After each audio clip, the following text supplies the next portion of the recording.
God shalom, family. How you doing?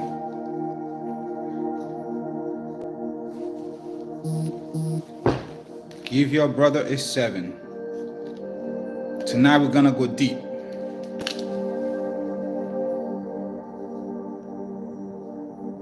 Yes, we are.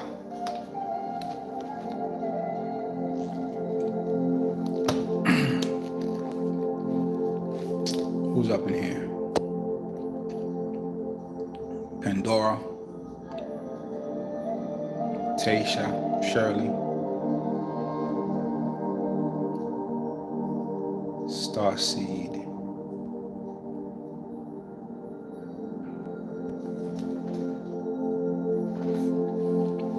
Strickland, Vinzetta, Angela, Mayola, Mama T, Dorothea, Vince. What up, my brother? Vince, peace. Vince, I got a book for you, bro. I'm about to hit you with it right now. This is the cover of the thumbnail picture, okay? You're gonna need this book, family. You must have this book. This book go deep. We're gonna go into this book tonight. It's deep. Dr. Sharon, Deborah, Lisa Peters, Vince, you need this book. I may have shared that with you before, I'm not sure. But you might want to get that one. This was written by one of the elders. The name of the elder is in this book. We'll get to it in a second. Nice seeing you though, my brother. It's been a minute. It's been a good while. Blessed and healthy, how you doing? A few more seconds. Let the family gather.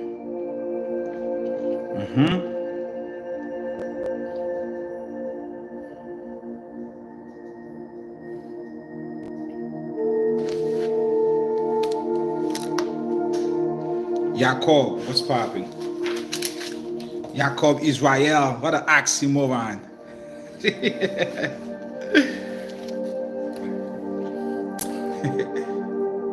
Erica, how you doing? Aaron, Dark Soul. Oh my goodness, Dark Soul, you starting already? Yes. Is this a religious channel? You call it whatever you want, Dark Soul. Your name says it all.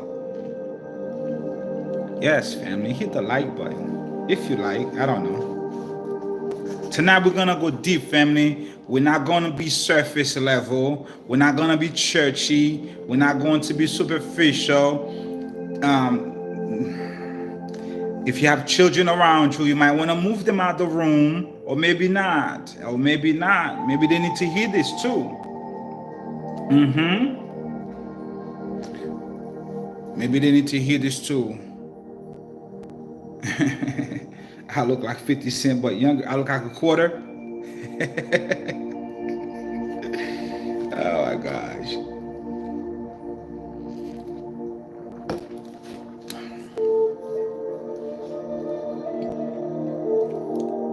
T Black. Connie. Yeah. A few more moments. Let the music play a little bit.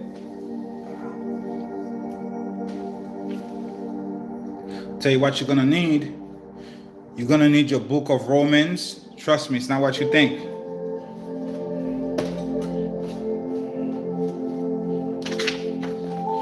You're gonna need your Enoch 4.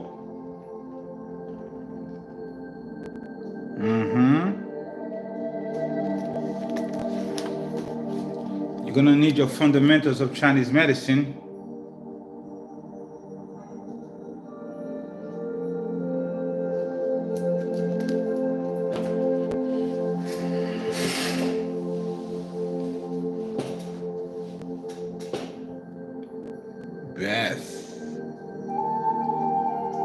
violet, and brown. Yeah, family, let's go.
I'm here, family, I'm here.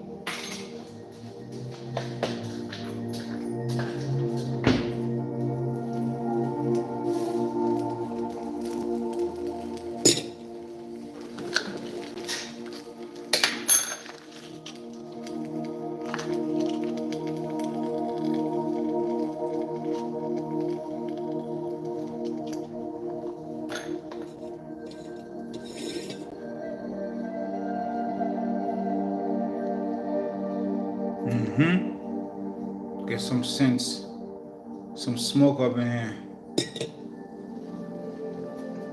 Can't be too safe. Yep.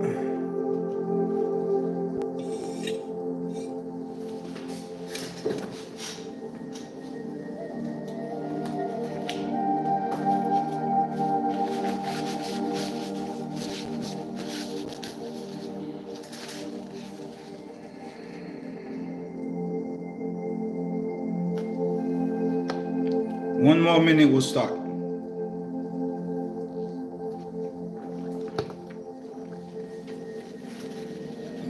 Larry, oh yes, Larry. Thank you, Larry. Oh, thank you, Musa, for Larry. Thank you, Larry. Thank you for showing up. Thank you, thank you, thank you. Larry's here, we can begin. Shoot.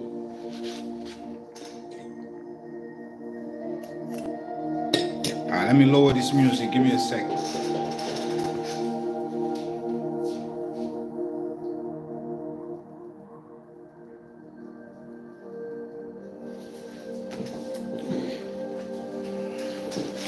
Family, would you be so kind and let me know, thank you, Larry, if you hear the music, but very low. Let me know if you hear it, but low. Please.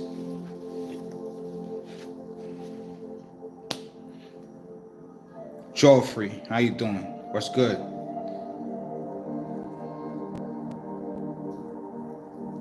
Do you hear the music, family? Is it low? I don't want it to be loud. Beth, you did? Perfect, perfect start. Okay, appreciate that.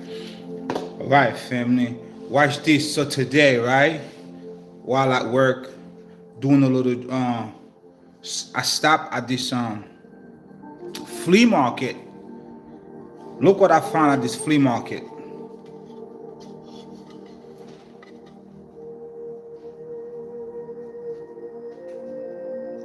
I found this at a flea market, family. Massive. Shalom, Preston. I responded to your message, Preston. I have to check that out. Golden needles. Thank you for that. Dally Matthews. Yo, I've never seen it this big. I've never seen it this big. That's how it looks in the back. And this is huge. That's a calendar. That's a Mayan calendar. Hold up. Yep, this way. $10, yo, $10. I bought this for $10 at this thrift store in Pitkin, Brooklyn, New York. I know, right? It's dope. Has a little hook on top to hang it up. Yeah, I'm trying to figure out what, the most I have a reason why. There's a reason why I was led to this. This is not random. Nah, that's the only one. Pitkin Ave in Brooklyn. Yeah, it was there for me, darling. There's a reason why. Weren't we talking about the calendar last night? Larry, did we not discuss the 29-day, 364 days per year, 29 days per month, 13 sections on the turtle lunar calendar last night? Did we not discuss that? And then today, the Most High led me to the Mayan calendar, and the calendar last night was a Mayan calendar. I picked this up today, random. Ain't that amazing? That just popped in my mind just now. So we give all honor and praises to the supreme power. I've never seen it this big. I've never seen it this big. Yeah, Preston. I just saw it from the corner of my eyes, and I'm like, hold up, let me stop by here real quick. I usually don't stop at thrift stores because the items carry energy. The energy of whoever had it. I really don't like to bring that into my home. But when I saw this, I'm like, hold up, that's different. Burn Bully, how you doing? That's a little different, Joel. That's a little different. This is not a piece of clothing. This is an artifact. So when I came home, I cleaned it, smoked it out, give it a purpose, rededicate it. And I'm gonna put it on my neck like, what's that dude? What's his name? What's that dude who wear that big old clock? Why I can't think of the rapper's name, man? Damn.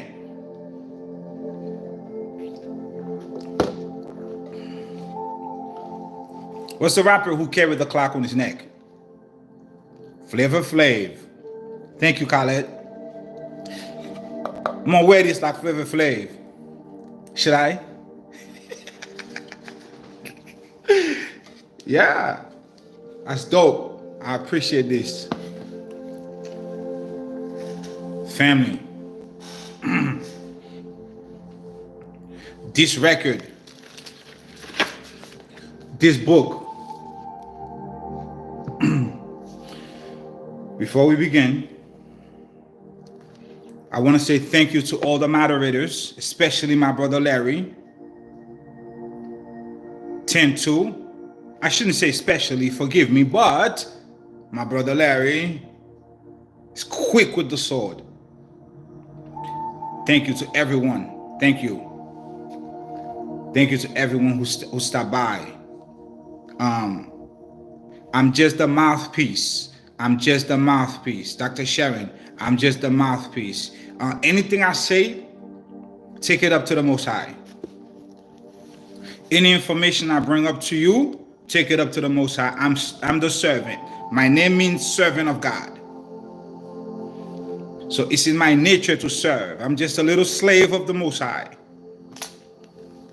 This book, the knowledge in this book came from ancient Kathar. Kathar is China, modern day China. This book titled Live Well, Live Long. This is a Bible of how to live your life. From birth to death. And everything in between. Whatever topic you could think of, you will find it in here. The inception of disease. How to live. What is exercise? What is breathing? Sex. Tonight, this is where we at. We are going to talk about affairs of the bedroom. But who wrote it? Who wrote this? Who wrote this, Shirley? This record, this ancient gnosis is transliterated by the current Chinese. This is an ancient Catharian knowledge. This was written by Methuselah. This was written by, I don't know if it was written by. Methuselah bears the name of this record. And it's in here. I'm going to show it to you. I might as well show it to you now. I will show you Methuselah right now. Hold on. Let me move the candle out of the way.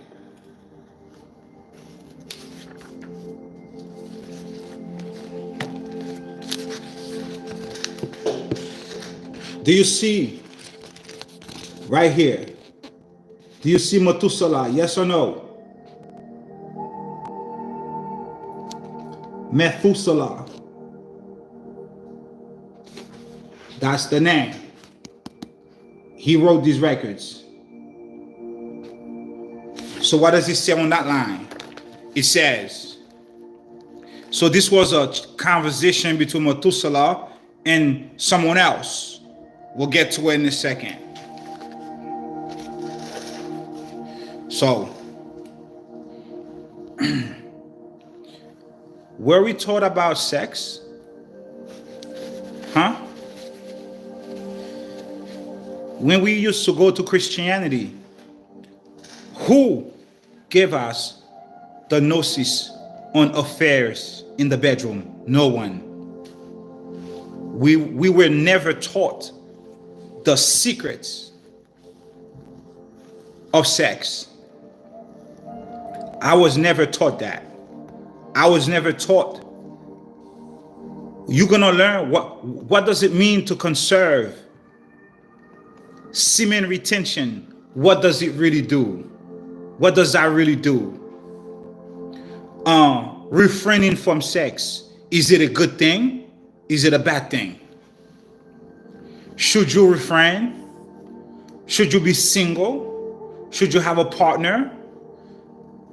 It's all in this book, y'all. I have other books called Tantra and all other stuff. I don't have them here, but this book, I have it here. So we'll get into this. A lot of time in the Bible, sex, sexual relations, sexual immorality is discussed, but it is discussed from the perspective of sin, wickedness, and righteousness, right? We're going to read it in the book of Romans. In the book of Romans chapter 1, verse 16, 17, 18, 19, 20, and so forth, the conversation about sex is from the perspective of righteous living, wicked living, sin, and so forth. So let's read about it. And then we're going to get into the medical side of it, right? We're going to focus on the medical aspect of it and how to use it, how to refrain from it, how to engage with it to prolong your life. It's about prolonging your life. It's about living well and living long. How do you live well? How do you live long? That's what it's about. Okay? So, in Chinese medicine, Catharian medicine, Osiris medicine, Lumerian medicine, they didn't really believe in a other life. Chinese medicine, according to this record, they did not really buy into the notion of reincarnation. Okay, are you following, family? So this is the reason why they looked at this one life. Nicole, how you doing, sister? They looked at this one life that they have as the only life they have. As such, because this is the only life they have, they are going to honor this life. They're going to honor it. They're going to live this life the best way they can. They're not going to have excessive joy. They're not going to allow themselves to have excessive sadness. They won't allow themselves to have excessive eating. They will get proper rest. You see, the ancient Kathar medicine was based on the foundation of Yin and Yang, ultimate balance, ultimate singularity, ultimate perfection, ultimate harmony with the earthly mother, nature. Remember, excessive joy causes the heart vessels to expand. Once the heart vessels expand, you cause the heart to have what's called taxation of the heart. Excessive joy can kill you. For example, daughter of the great I am, the matriarch Sarah died of excessive joy. Do you remember the story? When our matriarch Sarah found out that the patriarch Abraham did not in fact kill Isaac, she was overly joyed and she died of overly joyed. Why? Because her heart vessels expanded and she died.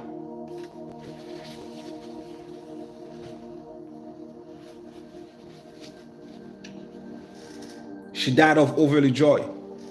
There's a book that I need. I don't see it here. Give me a second.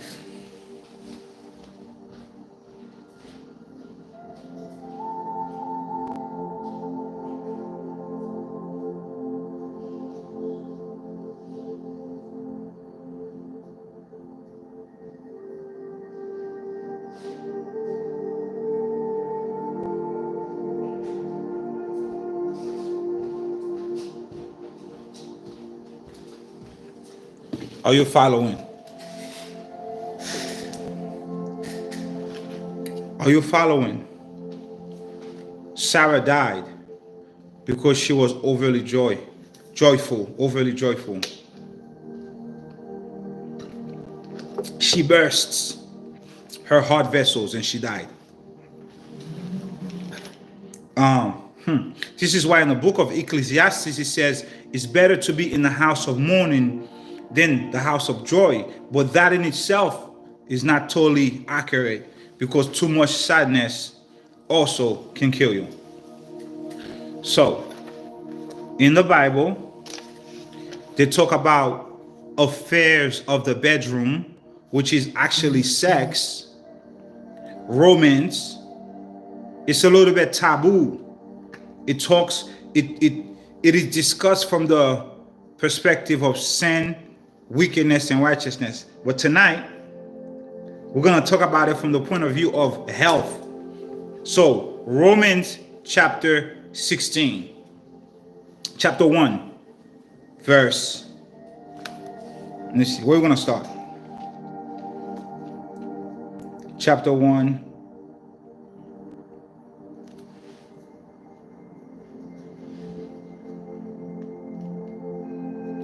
Let's read the whole chapter. Not the whole chapter. Let's begin from verse 18. Let's begin from verse 18. For the wrath of Yahuwah, I'm reading from the Sefer Bible. For the wrath of Yahuwah is revealed from heaven against all wickedness, against all unrighteousness of men who hold the truth in unrighteousness, because that which may be known of Yahuwah is manifest in them, for Yahuwah has showed it unto them. For from the creation of the world, from the creation of the world, from the inception, from the very beginning of the world, the invisible things of Yahuwah are clearly seen, being overstood by the things that are made, even his eternal power and dignity and divinity, so that they are without excuse.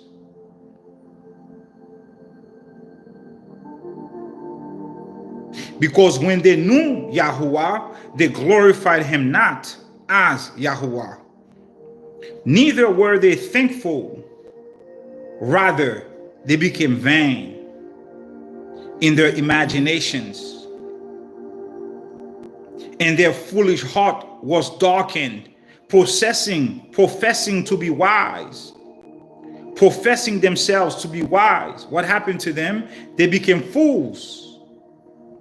They changed the glory of the incorruptible, supreme creator into an image made like the corruptible men, birds, four-footed beasts, and creeping things. Wherefore Yahuwah also gave them up to uncleanness through the lust of their own hearts, to dishonor their own bodies between themselves. See, they were given up to uncleanness to dishonor their bodies between themselves. Why? Because the gnosis that were revealed to them by Yahuwah, they did not pay attention to it. They rendered it as nothing because it was revealed to them. You see, they neglected it, rejected it. They paid it no mind. So the Most High said, okay, have it your way. Have it your way. You're doing something as if you know what you're doing. You're coming across as if you are wise, but you are really vain. You really are a fool. You see that right there? So what happened? Yahuwah gave them up to uncleanness through the lusts of their own hearts to dishonor their bodies between themselves. We did the same thing. We dishonored our bodies too. You know that, right? When we were doing all kinds of things in our younger years, we were dishonoring our bodies. Why? Because we didn't really know or understand the gnosis, or it was never taught to us the proper way. Even if we did know it, we would not have honored it. We would not have honored it. So let's keep going. Number 25. Who changed the truth of Yahuwah into a lie and worshipped and served the creature rather than the creator, who is blessed forever. Amen.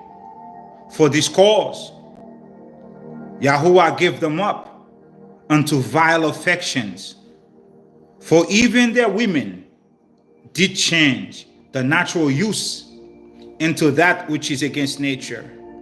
And likewise also the men, leaving the natural use of the woman, burning their lusts toward one another, men with men, working that which is unseemly, and receiving in themselves their recompense. And receiving in themselves the recompense of their error, which was meat. And even as they did not like to retain the supreme in their knowledge, Yahuwah gave them over to a reprobate mind, to do those things which are not convenient, being filled with all unrighteousness, all fornication, all wickedness, all covetousness, all maliciousness, full of envy, full of murder, full of debate, full of deceit, full of malignity, whisperers, backbiters, haters of Yahuwah, despiteful, proud, boasters, inventors of evil things, disobedient to parents, without understanding, covenant breakers, without natural affection, implacable, unmerciful, who, knowing the judgment of Yahuwah, that they which commit such things are worthy of death, not only do the same, but have pleasure in them. that do them. You see, this chapter was about, ooh, look at the sweat.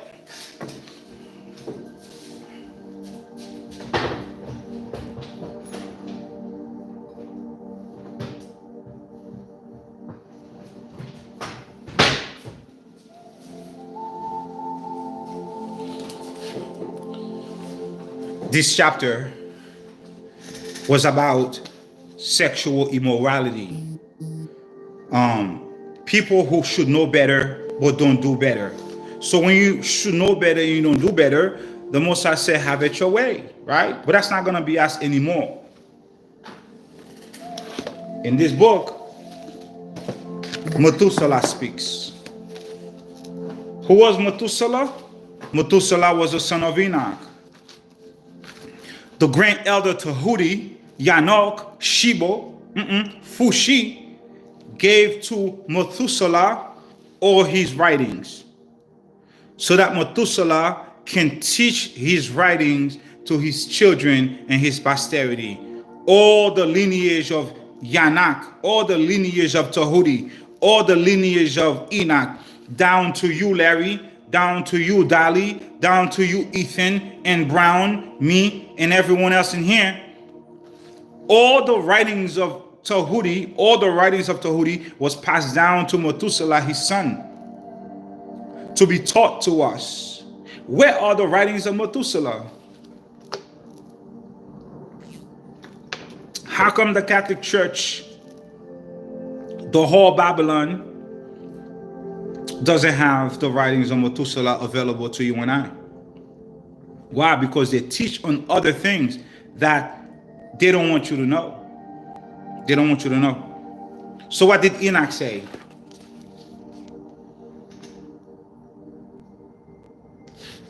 What did Enoch say to his son? We read page 146. This is a very special book that I purchased a while ago. The book of the prophet Enoch, hardcover. You may not have it, you may have it.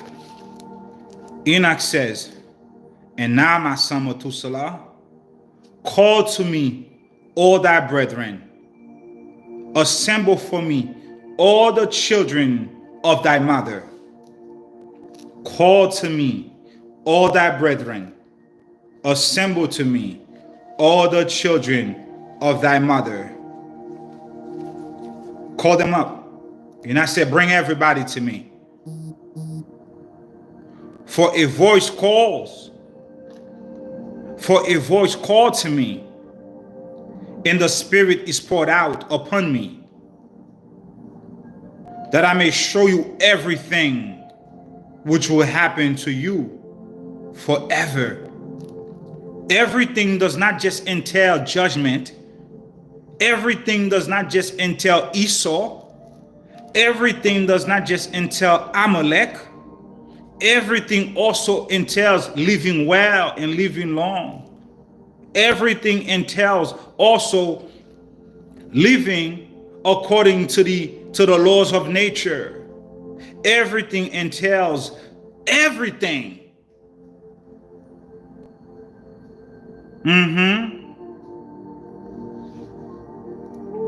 Duality. Then Methuselah went, called to him all his brethren, and assembled his kindred. Conversing with all his children in truth. How was Enoch conversing with all his children? Enoch, Yanok, was conversing with all his children in truth. Did he lie to them? Did he hold the truth from them? Did he withhold the truth from his children? No, he conversed with them in truth. Enoch said, hear my children, every word of your father. So whatever I read to you tonight is from your father, Yanak, the grand elder, Yanak, passed down to his son, Methuselah. He said, here, I'm going to give you something in truth. Every word that I speak to you is the truth.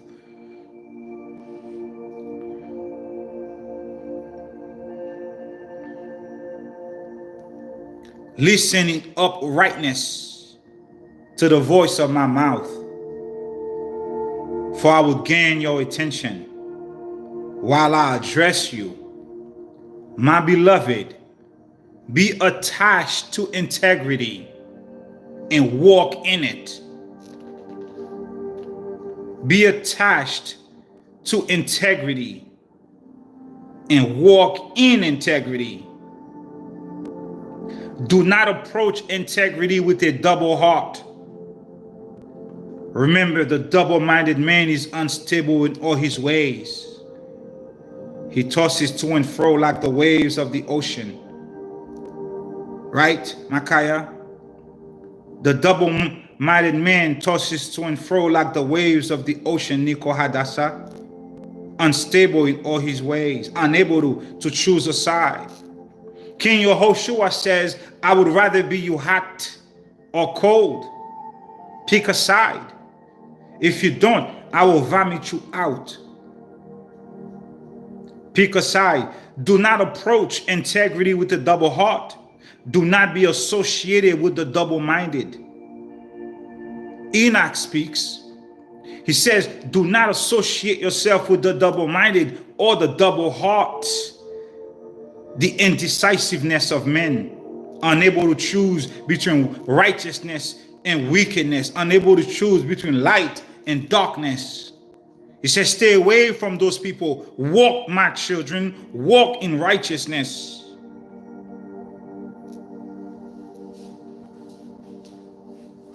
Conduct yourself in good paths and be truth to your companion. Your companion.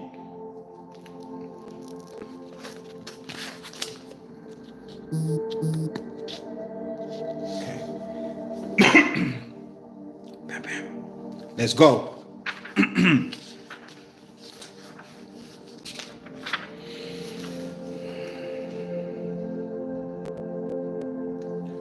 This conversation is about affairs of the bedroom.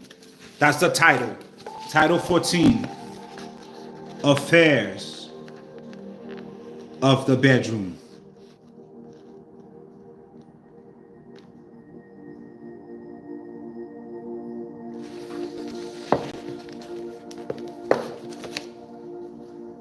By the Grand Elder Methuselah. Yes.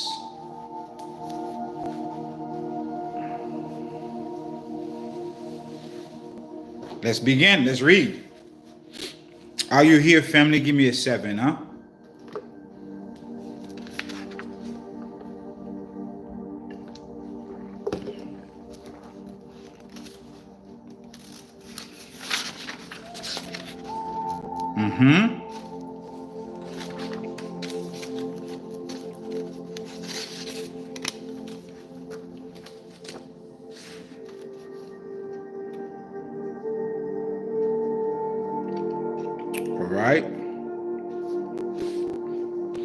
We're going to begin with a quote, with a short quote from the 4th century.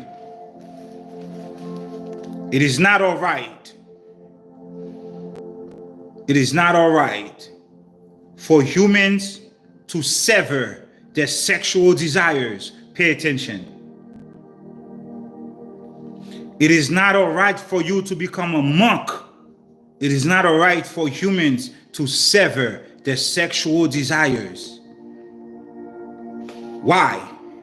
Because yin, yang, yin and yang, yin and yang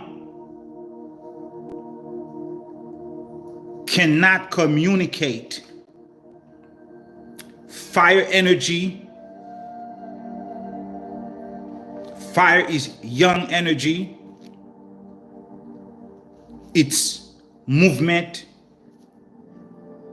it's masculine, it's physical, it's boisterous, its strength, it's expressive, it wants to be seen. That's yang energy.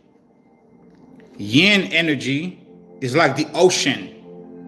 It's quiet, it's mellow, it's calm, it's hidden, it's cool, it's cold, it's not hot. That's yang. It's repressed. Yin and yang cannot communicate when you sever your sexual desires.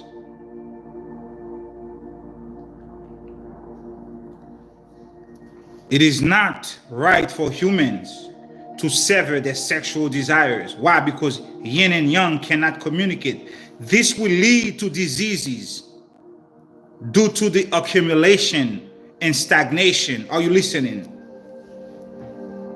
It will lead to diseases due to accumulation of what? Accumulation of seminal fluids, accumulation of semen, and stagnation of chi, life force, because that accumulation must go somewhere.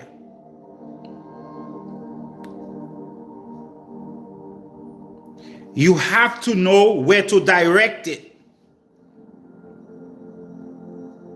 You cannot just spit it out, but you have to know how to retain it within yourself or your partner in order to generate the life force to prolong your life and live well. It says, if you sever the sexual desire, it causes accumulation and stagnation. And those who suffer from disease due to bitterness hidden in the mind, due to protracted suppression. Protracted means prolonged suppression. When you protract sexual desire, that's a prolonged suppression. It's gonna cause some kind of disease in you. Due to protracted suppression of their sexual desire, those people will experience short life. This is written by Methuselah. The people who refrain from sexual activity, if they are of age to have sex, once you sever it for a long time, you are going to develop stagnation, accumulation, which causes diseases, dampness, and it will cause short life. However, indulgence in sex will also result in failure to enjoy longevity. You see this? You have to find a balance. Too little, no good. Too much, no good. Too little, short life. Too much, you can't even enjoy the life you have. Indulgence in sex will also result in failure to enjoy longevity. Only temperature in sexual activities can keep humans healthy in body and in mind. Forgive me, only temperance. Only temperance in sexual activity can keep humans healthy in body and in mind. This is the reason why the enemy wants you to slay everything that passes by you when you were young. Why? Because he wanted to kill you when you were young. If you are a young widow, you have to remarry, darling.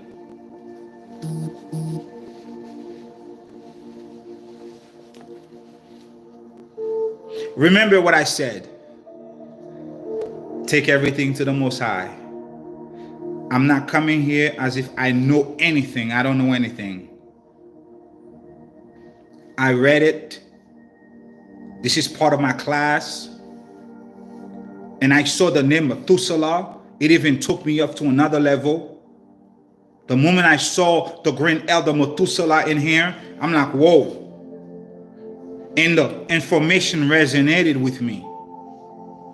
And I had this for 2 years. Just the messenger, Preston. That's not true. There's plenty of good men. But we're not going to talk about good men tonight, Dolly Matthews. There is a time to stop having sex. This book said there's a time. When you reach that time, don't even think about it. Because if you do, you're going to go to an early grave.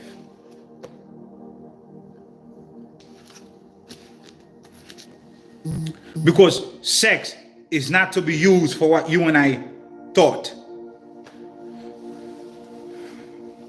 Sex is extremely, extremely mystical, valuable to draw down special spirits, special souls at specific time during the year and such. Let's keep going. Let's keep reading. We're just here to read. Affairs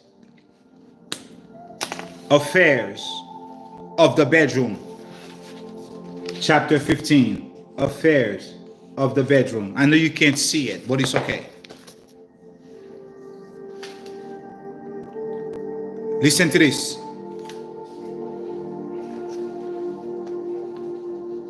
Listen to this.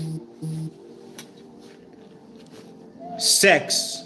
I'm reading from here. These are not my words, okay? So if I say sex, it came from the book, not me.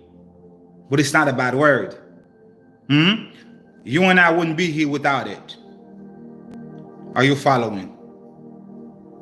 According to this book, Live Long and Live Well, according to the great elder Methuselah, sex is the highest expression of natural feelings. Sex is the realm of the Tao, the realm of the Supreme, the Tao, the unknown, the Ein Sof.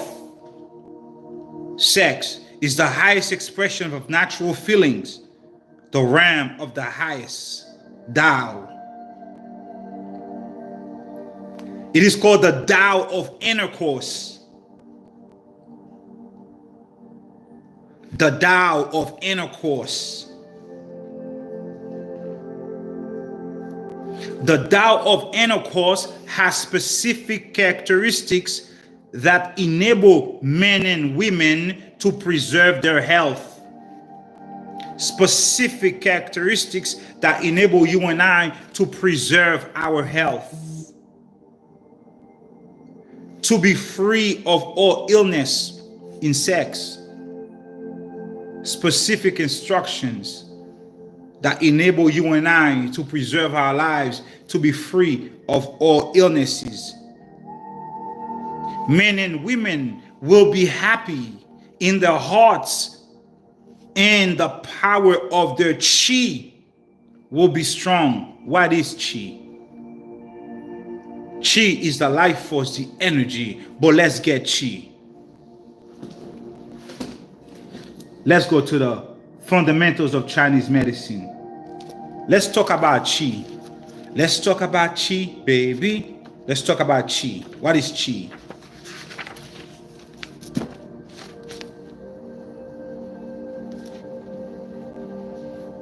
Let's see. Let's get chi, huh?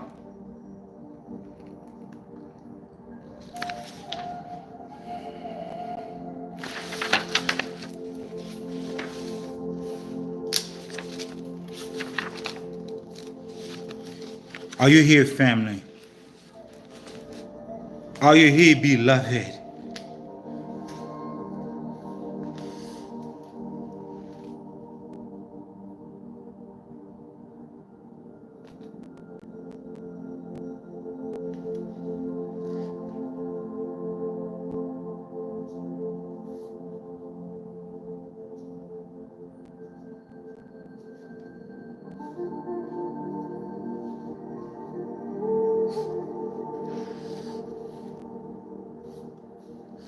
The idea was the whole universe was made of a basic substance called chi that can assume many forms. So in Catharian medicine, in Chinese medicine, there is one chi, but this one chi has 7 more chis under it. Follow me here. There are many types of chi that is all a representation of the great chi. You listening? So when we say chi, there are levels of chi.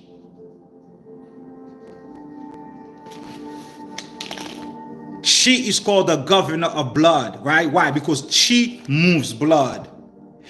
If there's no chi, blood is stagnant. Blood cannot move. Why? Because there's no activity. There's no force to move the blood.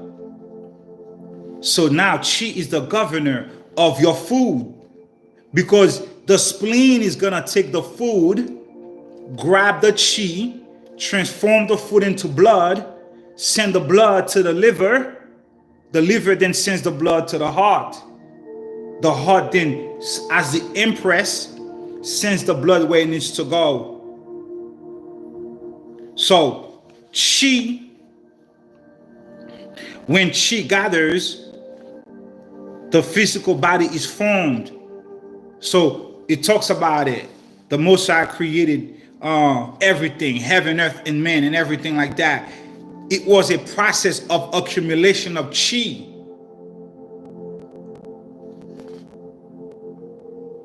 When chi gathers, the body is formed. When chi disperses, the body dies. Are you listening?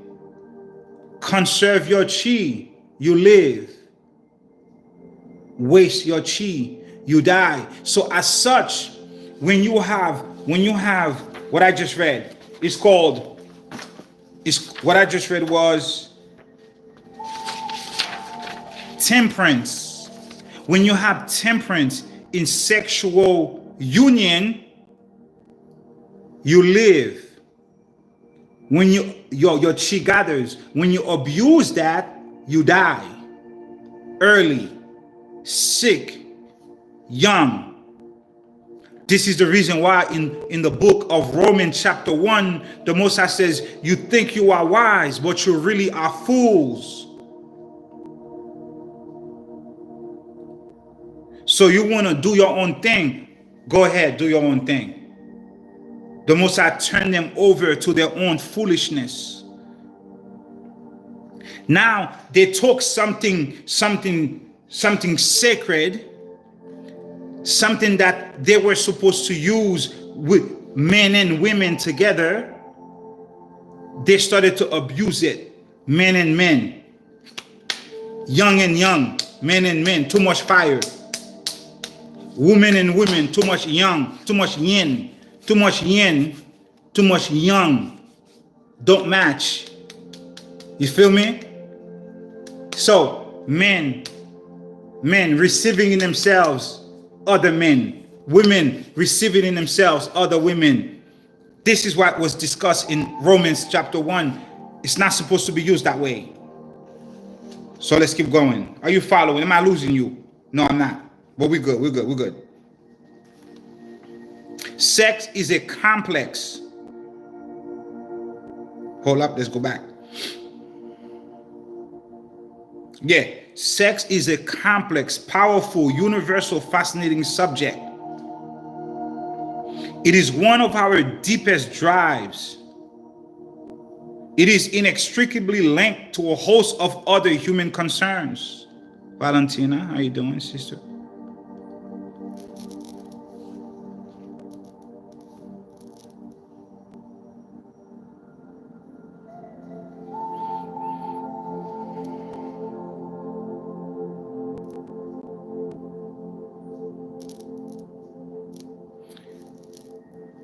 Sex features prominently in the ancient Kathar as self-cultivation tradition as a source of pleasure and joy, as a way of nourishment, strengthening the body, strengthening the mind, as a refined art, and even in some traditions as route to spiritual transformation. The power of sex was considered to be so great that while it could be harnessed for profound healing, misused, it had the potential to cause great harm, especially to men. You see that right there? We just talked about that. Misuse sex, especially men, it has potential to cause great harm.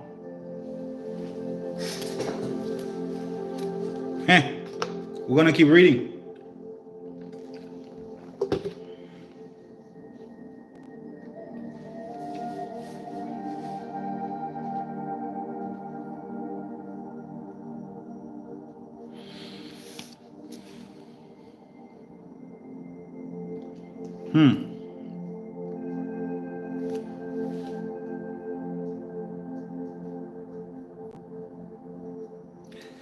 China produced some of the world's first sex manuals. Are you listening? Not modern day China.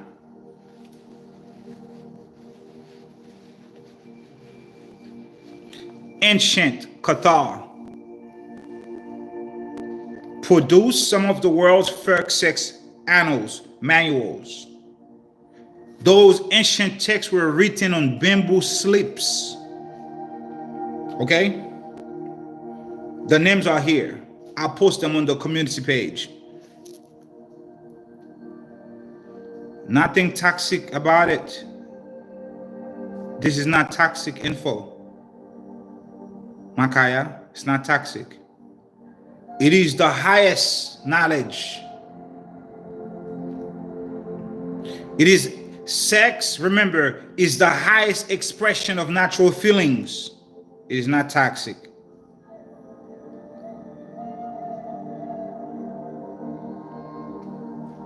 Let's keep going. There's a book called The Secret Instructions of the Jade Chamber. Was written in the 4th century BC. The Secret Instructions of the Jade Chamber. Without sexual intercourse, there would be no way for men and women to harmonize their feelings. Are you listening? Without sexual intercourse, this is the belief going back to ancient Kathar.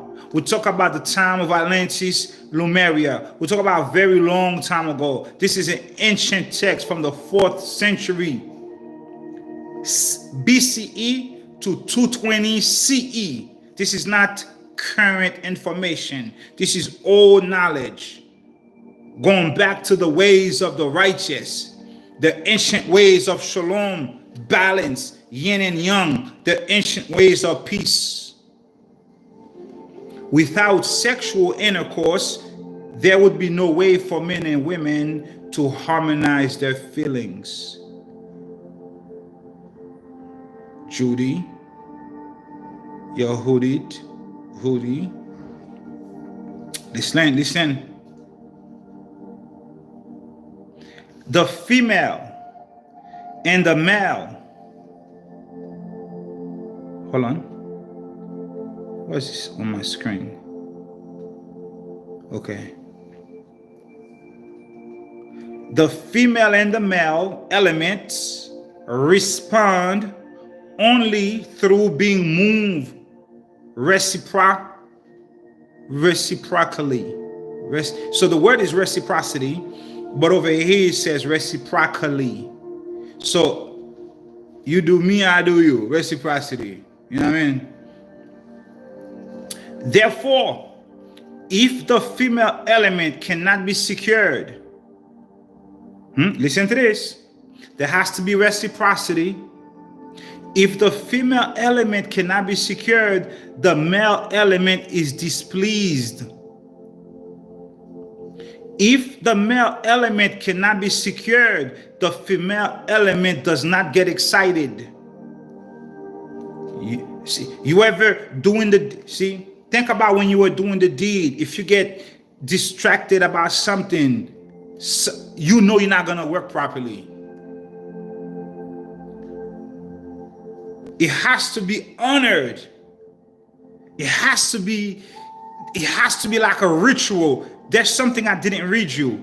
You want me to read it for you? Because there is a way that it was supposed to be done. I didn't read that for you. There's over here, it says sex as pleasure and joy. I didn't read this part. Because whoever is speaking, I assume it's Methuselah, he was speaking about how he did it. When he go into it, what preparation he took. You want me to read that for you?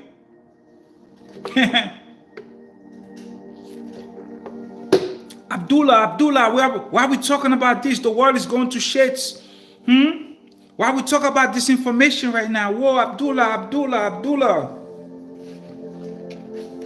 Take it up to the Most High.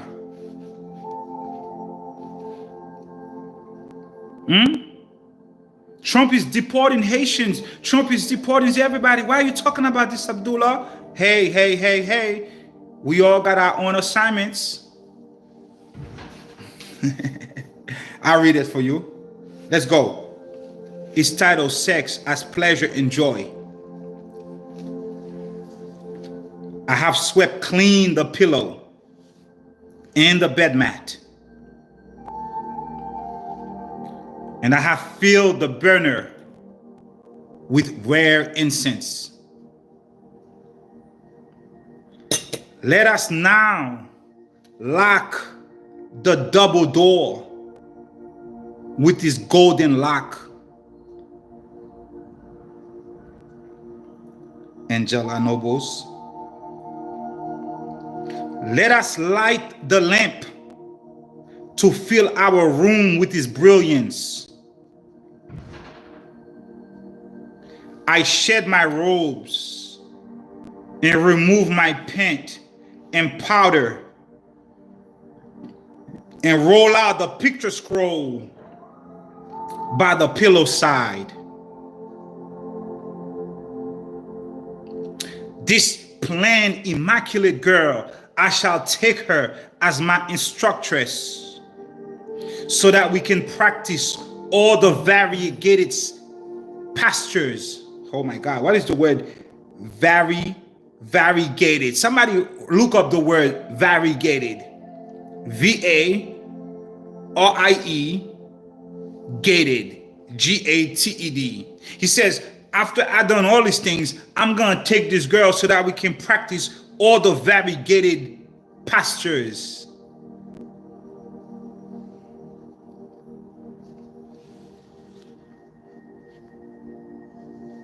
Those pastures that an ordinary husband rarely see.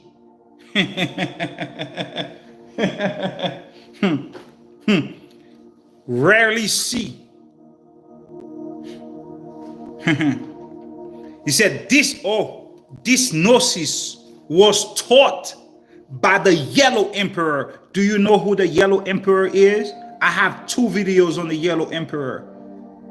This such as taught by Tien Lao to the Yellow Emperor.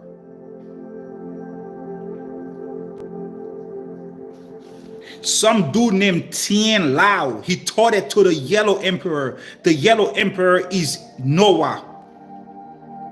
Variegated. What does it mean, Carter? Different moons. Oh, shoot. Exhibiting different colors, especially as irregular patches or streaks, variegated yellow bricks. So variegated pastures would mean exhibiting different pastures, different sexual moves. You feel me?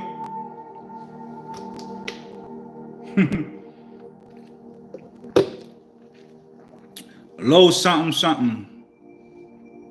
This gnosis was taught by a guy called, or a woman called, I don't know, Tien Lao, to the Yellow Emperor, and the Yellow Emperor is Noah. Let's keep going. If the men, so we read, the female and the male element only responds through reciprocity. Therefore, if the female element cannot be secured, the male element is displeased. If the male element cannot be secured, the female element does not get excited. If the man wishes intercourse, but the woman is displeased, or if the woman wishes intercourse, but the man does not, their two hearts, their two hearts are not in harmony. Did you hear what I just read?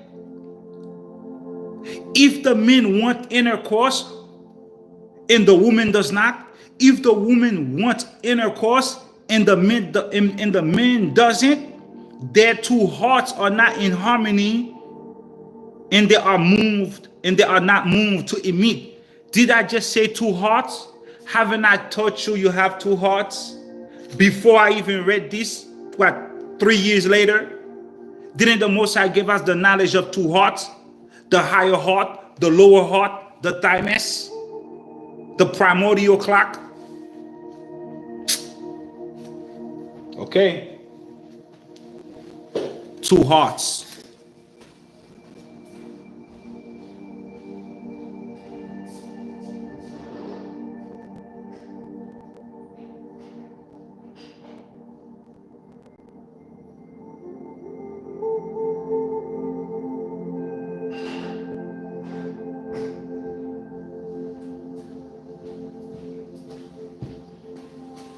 Two hearts can also mean the heart of the man, the heart of the woman. One heart, two hearts. But two hearts can also mean two hearts.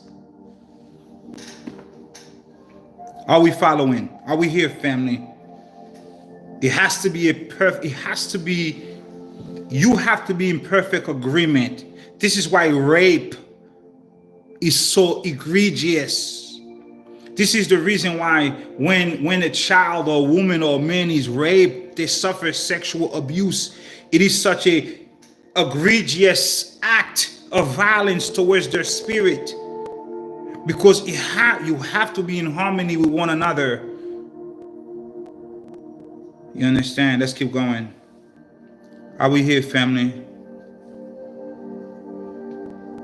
Oh, there's so much to this information, Patricia. I'm merely going to cover a few lines. That's why I share the book, so you could buy it and read it yourself. Live well and live long, by the Grand Elder Methuselah. Let's keep going. So if there is any type of disagreement, dislike, displease, they cannot emit. It's not going to work. If the man wishes to seek the woman and the woman wishes to seek the man, their feelings and intent combine as one, and together they achieve delight at heart. This piece I just read was written in the 3rd century.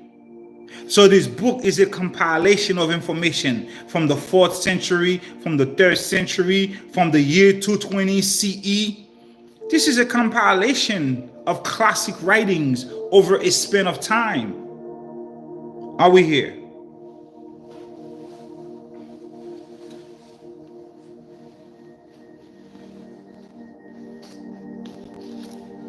This is called the art of sex. The art of sex.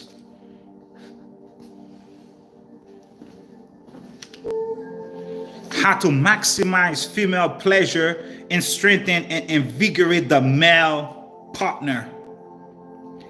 Okay? There's a book in here called The Art of Sex.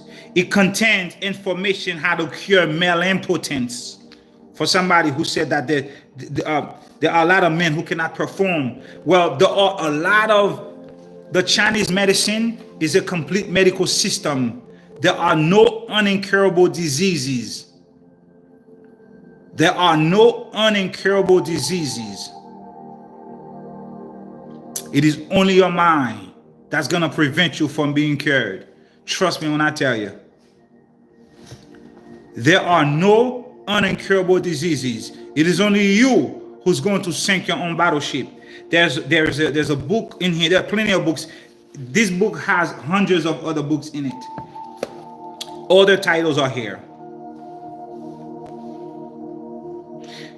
In the book Art of Sex, there's information that contains medical prescriptions and practices for curing impotence, for stimulating female desire, contracting the vagina, enhancing male performance, and maintaining virility into old age. Are you listening?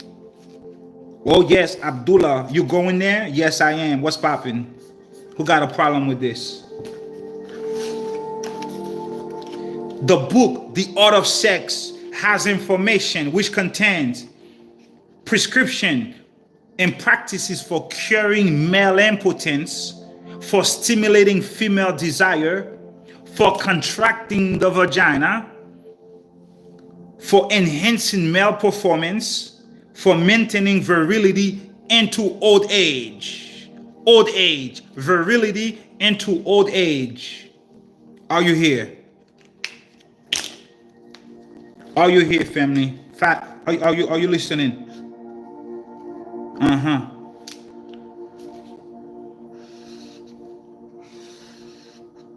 How we doing so far? Thus far, daughter of the great I am. Are we here? Denise, we locked in. Valentina, Shirley, Larry, are we here? Preston, we locked in. Beth, Ayo, Carter, we locked in. Let's go.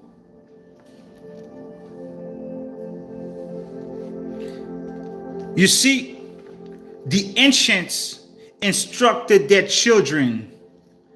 We had schools where we had to learn things. Listen to this.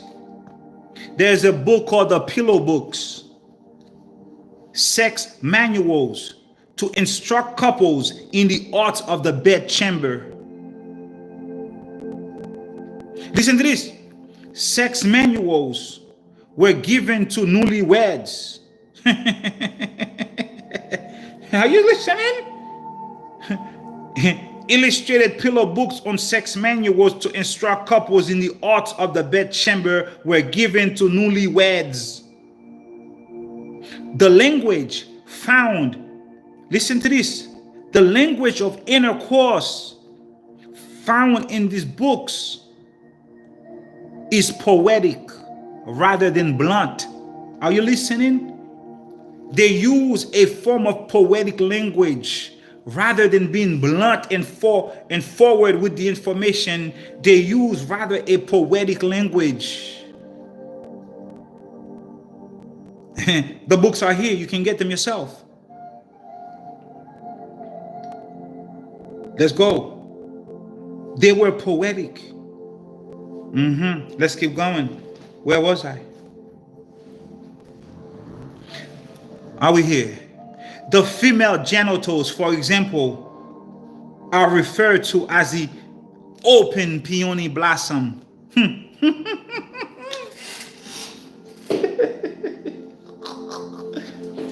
The female genitalia was referenced as the open peony blossom. Brother Larry, put that in there for me. Open peony blossom. That was the code word for the female vagina. The open peony blossom.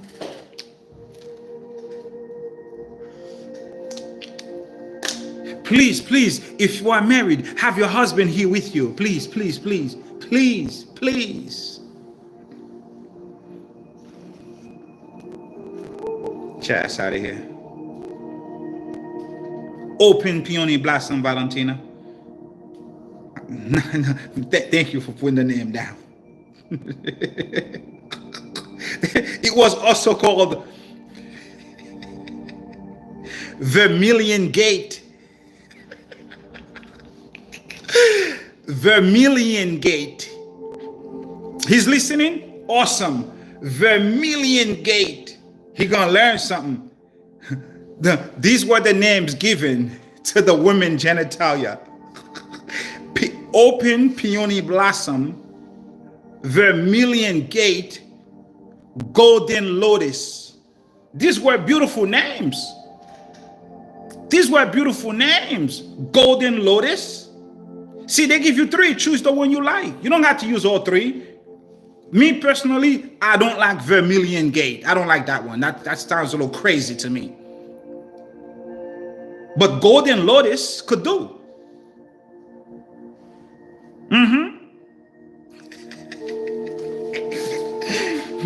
Open peony blossom is a little too long for me, but golden lotus would do just fine. Wide awake. So what did they call the men? The male was called the jade stalk. Somebody put that down for me. Jade stalk. Jadeite stone. The male was called jade stalk. S-T-A-L-K. Jade stalk. It was called red bird. Red bird. Or he's the one. Hold up, Larry. He's the one. Please don't use jade stalk. Don't use red bird. Use this one. The male was called heavenly dragon pillar.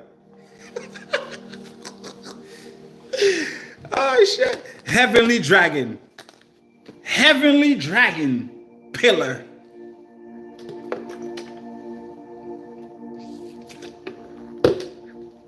Here's the book. Live well and live long. This is the type of poetic language that we use in books given to newlyweds so that they can educate themselves in the affairs of the bedroom.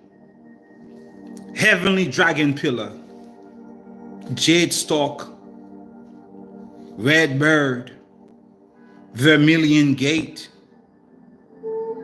peony blossom, golden lotus. Now you can get a better understanding with Songs of Solomon. Let's go to Songs of Solomon. Hold up.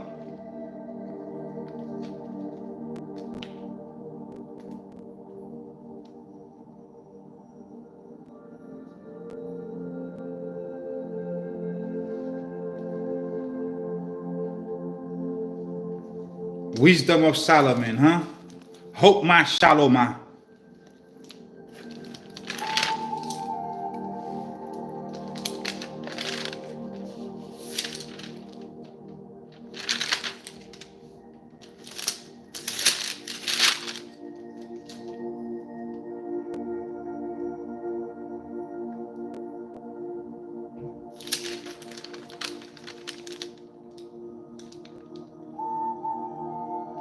Yeah, Kelly Lax, yeah.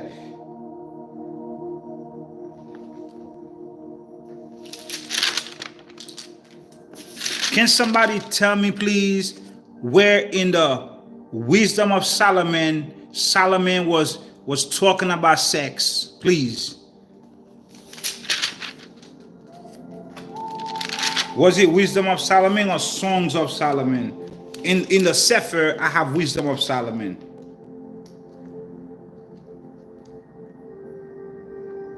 Hokma Shaloma. Please tell me. I want to go there. That's the precept. Oh, I found it. Song of Solomon. So we have wisdom and we have songs. I found Songs of Solomon. Let's go. Are you ready? Songs of Solomon, chapter 1. Give me a 7. Let's go with it, y'all. Let's get this education our pastors never gave us. Let's talk about this. This is the end of the cycle of 7. The Most High says, all my revelation shall be revealed.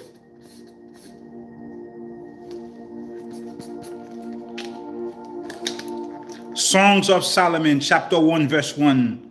The songs of songs, which is Shalomah. Let him touch me with the kisses of his mouth, for your affections are better than wine. Because of the savor of your good ointments, your name is as ointment poured forth. Therefore, do the damsels love you? Draw me, we will run after you. The king has brought me into his chambers. We will be glad and rejoice in you. We shall commemorate your affections more than wine. The Yasharim love you. I am black and comely, O you daughters of Yerushalayim, as the tents of Kathar, as the shoots of Shalomah. Okay, so hold up. Let's go to the tantalizing parts. Where was the tantalizing parts? Okay. Where was the tantalizing parts? Let's get the scandalous talk. Verse 3, chapter 3. On my bed in the nights. Hold up. Let's go to 2. What's 2? 2 look crazy. Uh-oh. 2 look a little crazy. Let's go to 2. This is the poetic talk in the Songs of Solomon. This was about affairs of the bedroom. Chapter 2, verse 8. The voice of my darling. The voice of my darling. Behold, he comes leaping over the mountains. Why is he leaping over the mountains? He sees something he like. Running over the hills. My darling is like a gazelle, or a fawn, or the deer. Behold, he stands behind our wall, peering from the windows, gazing through the lattices. Now he's looking, peering, gazing through the windows and stuff like that. My darling answered and said to me, arise, my shepherdess. Arise, my shepherdess. Arise, my lovely one. Come to me. Behold, the winter weather is past. The downpour is past. The flowers are seen in the land. The time of pruning has attained, and the sound of the turtle dove is heard in our land. The fig trees put forth their green figs, and the vines with the tender grape give scent. Arise, my lovely shepherdess, and come away. My dove, let me see you in the circling of the crag, my dove. In the concealment of the cliff, let me see you. Let me see your appearance. Let me hear your voice, my dove. For your voice is sweet, and it makes your appearance even more comely. Hold for us the foxes, the little foxes, the harm, the vineyards, and our vineyards of vine blossoms. This is all code. This is all code talk. This is all code words. Solomon was poetic. Not me. Corey Smith. Solomon was dropping down. He was poetic. My darling is mine. I am to him the one grazing among the lilies. This is code. Still, the day blows in, the shadows flee away. Yet you, my darling, you will be like a gazelle or the fawn or a deer on many mountains. Mountains are like breasts. Mountains are like the behind. The curvaceous mountains. Chapter 3. Let's keep going. Chapter 3. Hold up. Let's talk about Shalomah a little bit. See, Shalomah had too many women. He went left with the knowledge. He overdo it. Okay? King Shalomah went to the left, to the right. He went up, he went down. He went to Shambhala. He had girls in Shambhala. He had girls in the east. Solomon had women in all the quarters. The earth was not enough. He even had women in Shambhala. He was whispering sweet nothing. He says, look, chapter 3. On my bed in the nights, I sought him. Even the women did too. Listen to this. On my bed in the night, I sought him whom my soul loves. I sought him, but I did not find him. I will rise now. I will go around the city in the streets and in the squares. I will seek him whom my soul loves. Look, she couldn't find him at night. She said, where this nigga at? She said, I'm going to wake up. I'm going to go to the city and I'm going to look for him. Look, she was strung out. She said, look, I will seek him whom my soul loves. I sought him, but I did not find him. Mac Daddy, the man guarding the city, found me. To whom I said, yo, have you seen my man? She said, the man guarding the city found me. And I asked the man, have you seen whom my soul loves?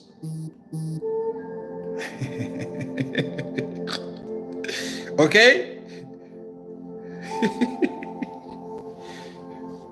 She says, when I found him, I held him. I would not let him go until I had brought him into my mother's house and into the chamber of her that conceived me.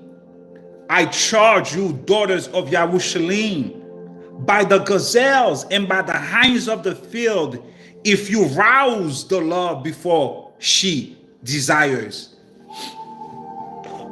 Remember, the gazelles were the men, not the women. Listen to this. Listen to this code talk. Are you listening? Listen to this code word. Listen to this. Good thing we don't know how to talk like this anymore, because if we did, we'll all be like Solomon. Listen to this. Chapter 3, verse 6, Wisdom of Solomon. Listen to this. You see, I don't have the deep voice, you know what I mean? But listen to this. Who is ascending from the wilderness like pillars of smoke, perfumed with myrrh and frankincense? From all the powders of the merchant. One more time. Who is ascending from the wilderness like pillars of smoke, perfumed with myrrh and frankincense, from all the powders of the merchant? Behold, the couch of Shalomah, 60 masterful men are around it. Did you hear that? I never read this. She's saying Solomon had a couch. 60 master men are sitting on this couch. 60 masterful men are around the couch of King Shalomah. They all hold swords, being expert in war, every man having his sword upon his thigh in case of alarm in the night. King Shalomah made himself a sedan, leader of wood of Lebanon. Hold up, he's describing something that's a little crazy to me. I don't want to read that part. Let's keep going. Ooh, number 4 is scandalous. Let's talk about number 4 for a second. Wisdom of Solomon, chapter 4, number 4. Are you listening? Number 1, chapter 4, number 1. Let's go. Let's keep going. Hold on. This is the poetic sexual talk that our elders taught their children. But you know, we take the knowledge, we pervert the knowledge. Even back then, nobody was perfect. Even back then, we were wicked as hell. We were behaving wicked. Even back then, we were okay. Hold up. After I read number 4, I'm gonna give you a precept in this book, the Book of Mormon. After I give you read number 4, I'm gonna give you a precept in the lovely Book of Mormon. Are you ready? Let's go. Number 4, chapter 4, number 1.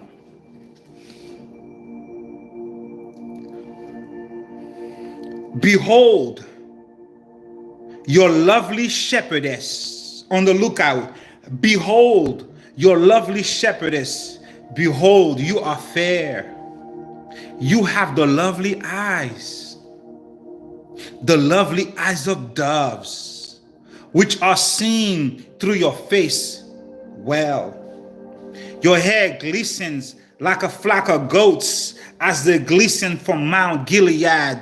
Hold up. How many of y'all can talk like this right now? Your hair glistens like a flock of goats. Can you imagine I roll up on somebody? Yo, what's up, man? What's popping? Your hair glistens like a flock of goats. As the goats on Mount Gilead.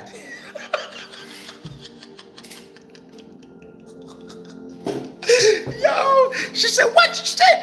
What did you say to me? My hair's like goats, nigga. What you talking? Listen. Little do she know, I was trying to be like Solomon, Denise. I'm trying to give her a little, you know what I mean?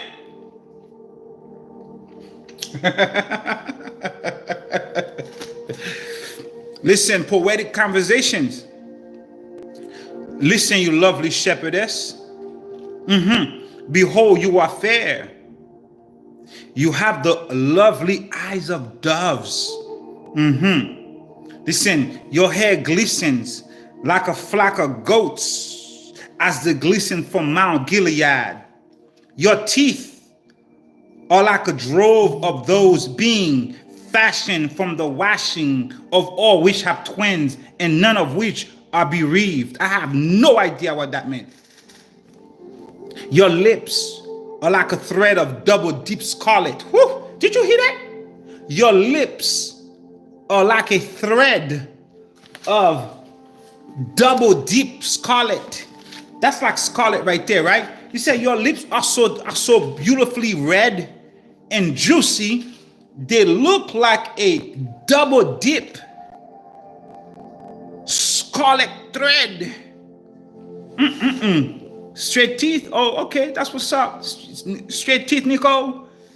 Good looking out. Your teeth are like a drove of those being fashioned from the washing of all which have twins and none of which are bereaved. Oh, okay, straight teeth. Oh, damn. Twins, straight teeth. Your lips are like a thread of double deep scarlet, and your speech is beautiful. Your speech is calmly. Double dip, Larry, double deep, like red and then red again. Double deep, deep red, beautifully, like, oh, bam. Your speech is calmly. You see, her speech was calmly. She was not rash. She was not rude. She was not impatient. She was not disrespectful. She had that type of speech that will get your ass in a web. You know what I mean? You know that type of speech I'm talking about?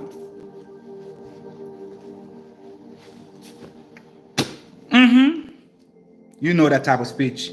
He says, and your speech is calmly. Your temples are like a piece of pomegranate that can be seen through the veil. Your temples are like pomegranates that can be seen through the veils. He's talking about her breast that can be seen through her sheer dress. Your temples, I'm thinking that's what he's talking about. Let's keep going. Your temples are like a piece of a pomegranate that can be seen through the veil. Your neck is like the Tower of David built for an armory.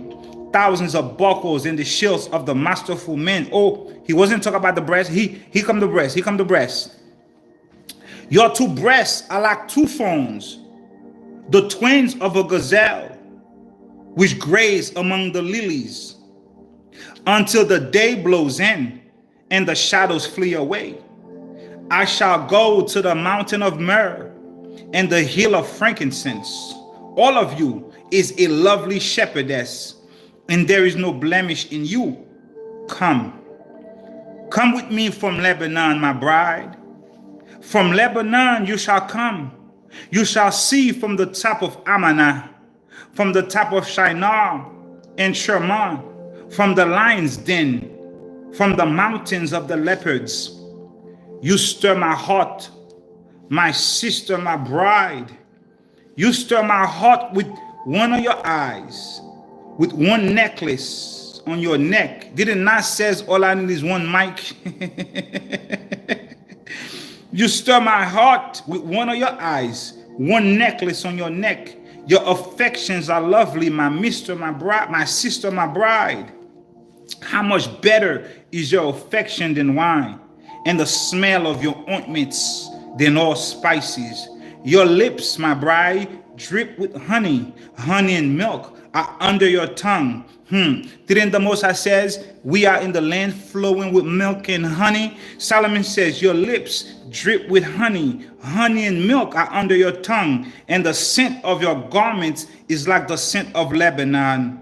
A garden is lashed, my sister, my bride. The surrounding pool is lashed. The spring is sealed. Your plants are an orchard of pomegranates with pleasant fruits, henna blossoms with spikenard and saffron, reed and cinnamon, with all woods of frankincense, myrrh and aloes, with all types of aromatics. Okay, a spring of garments, a well of living waters, and streams flowing from Lebanon. Awake, O north wind, and come, you south wind. Blow upon my garden. My darling shall come into this garden, and he shall eat his fine fruits. God damn. This was the poetic talk. This was the poetic talk of affairs of the bedroom. And we can go on and on and on and on, but we won't. Okay? Even with all that poetic talk, niggas, excuse me, brothers and sisters, we perverted the knowledge. Let me show you where it was perverted. Let me show you right now. Watch this. We're going to go back to this book. Give me a quick second. Let's deviate. The knowledge was perverted, even with all this poetic talk. Are we here, family? Yeah, Queen Hadassah. Her name was Queen Hadassah, Esther, but the correct name is Hadassah.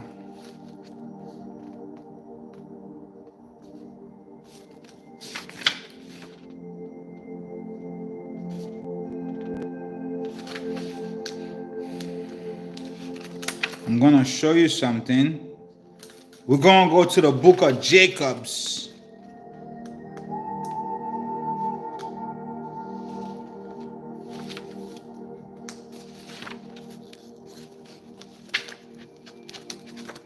Where's my information?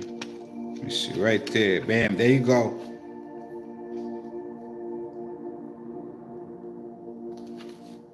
Are you here with me?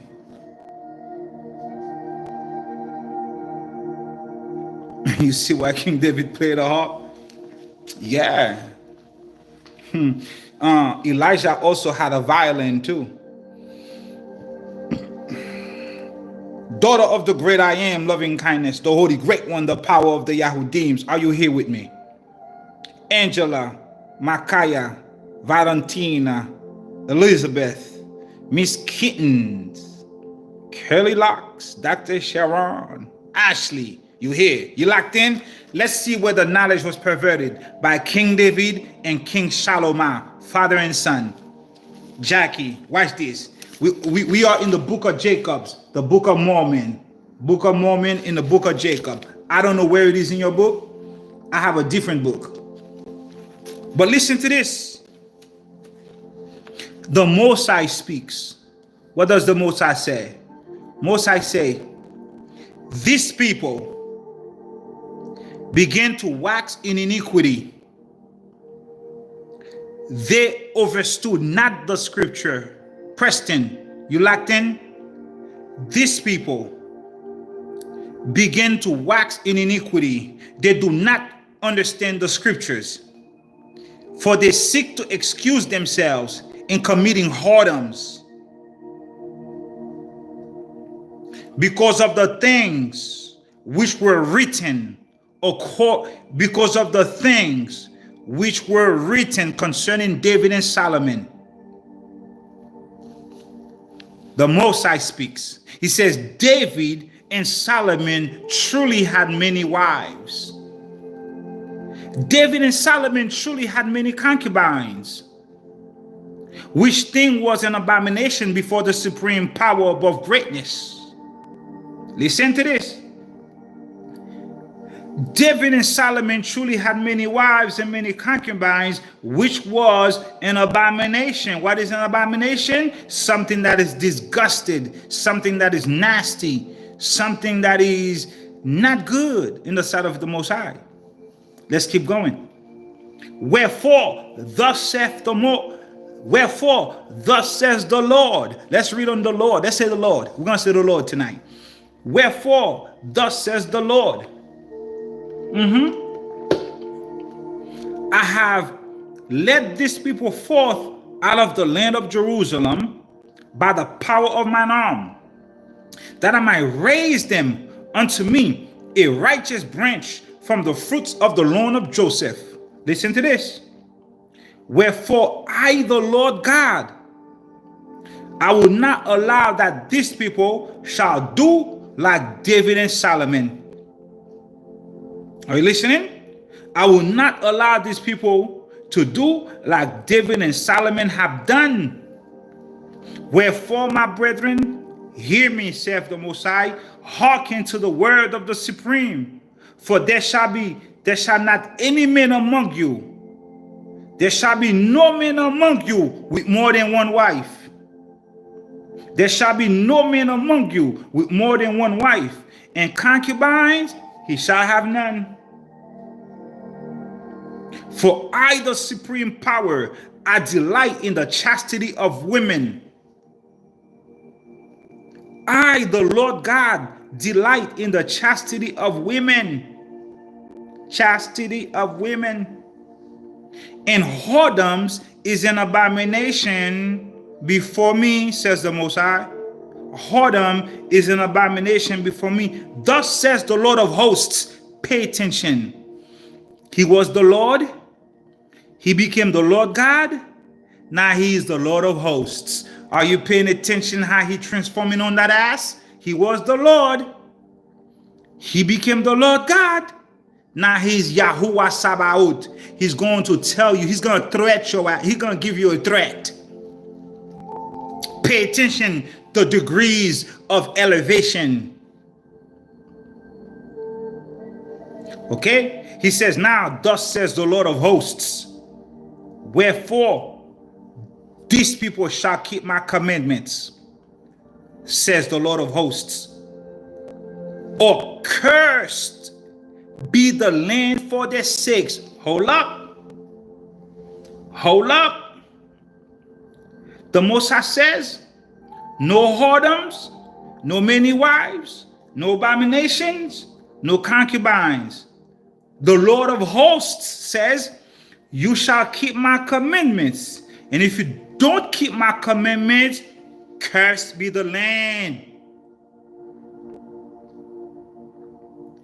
Cursed be the land. Why? What's that says?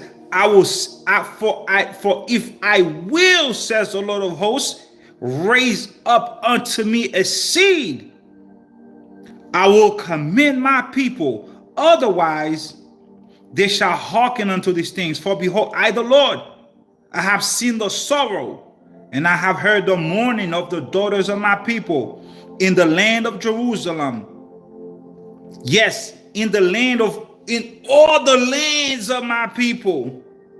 Moses says, I have seen the sorrows of my daughters, not only in the land of Yerushalayim, in all the lands where I have scattered my people. I have seen the sorrows of my women.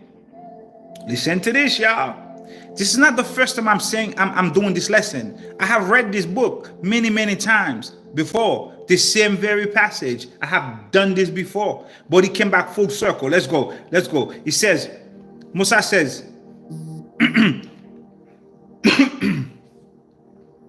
I have heard the mourning of the daughters of my people in the land of Jerusalem and in all the lands of my people, because of the wickedness, because of the abominations of their husbands. Because of the wickedness and the abomination of the husbands. Why? Because you cats steady trying to be with other women while you're married to one woman.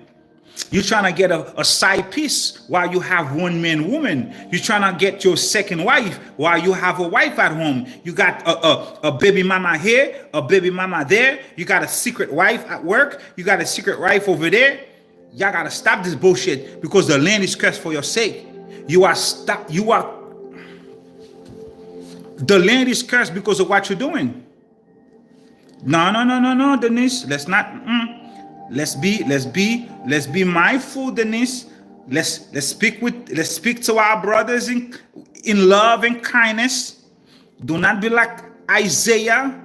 Okay, Yeshayahu misspoke on the people. The Most High punished them immediately. The actions of our men are horrid. Don't say the men. The actions. The sin is not the person. Detach the action. Detach the sin from the person. You see that right there? Because the sin is a spirit. It's a familiar spirit. It's a demonic entity. Right? I read it to you from the books of Romans. The Most High says you acting like you know what you're doing. You really are a fool. You acting like you're wise, but you're not. So you want to do your own thing? Then I'm going to turn you to uncleanness. I'm going to turn you over to Satan. You heard me. The Most High is jealous for his people. Any one of us say anything we're not supposed to say on his people, on her people, we are going to get punished. I did a video where I gave you the true gnosis. I uncovered it from the Zohar, the decoder of the Bible's secrets, what really happened to Yeshayahu when he misspoke and the angel burned his lips with the coal. I did that video already. Yeah, Valentina, I hear that. Yeah, yeah. Paul talk about that too. If you could stay single, stay single. But remember though, stay single means you are, what does staying single mean? Staying single means you are going against, hold up, we already read it, Valentina. Staying single means you are killing yourself slowly. Let me show. We read it before you came on. Sex is the highest expression of natural feelings, the realm of the highest Tao. Okay? When men and women, listen to this, Valentina. It is not all right. Valentina, listen to this, my dear sister. It is not all right for humans to sever their sexual desire. Yin and Yang cannot communicate.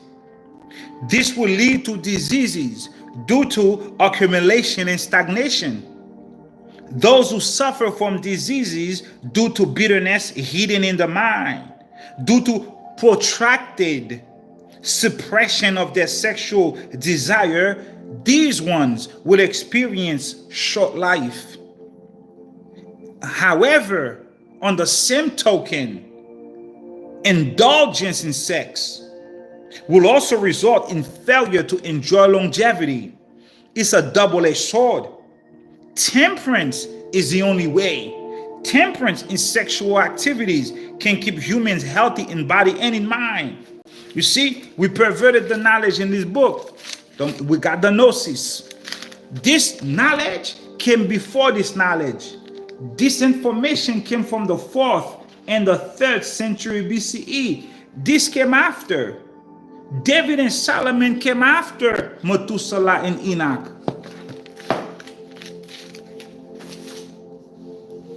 Are you here, family? Are you locked in? We're going to go back to this book.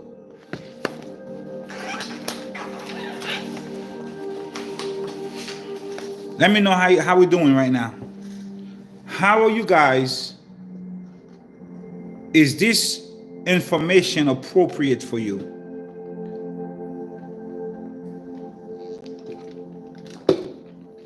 Is it okay to talk about this stuff? Deportation is going on. The economy is going to shit. Is it okay to get sexual education? The The Pope is on his deathbed. Are we good to go? Can we talk about this stuff? Yes, it is, Angela. Okay, cool. I thought that too. I thought it was okay too. Hey, yo! I thought it was okay too, Carter. All right, so let's keep going. We haven't even get to the conversation Methuselah was having. Tori, we haven't even get to that yet. Let's keep going. Let's keep going. Let's talk about it. Let's talk about it. So we read that. Woo! This is big conversations over here. Hold up. Let me read this to myself first. Let's see if I can read this to you guys. Yes.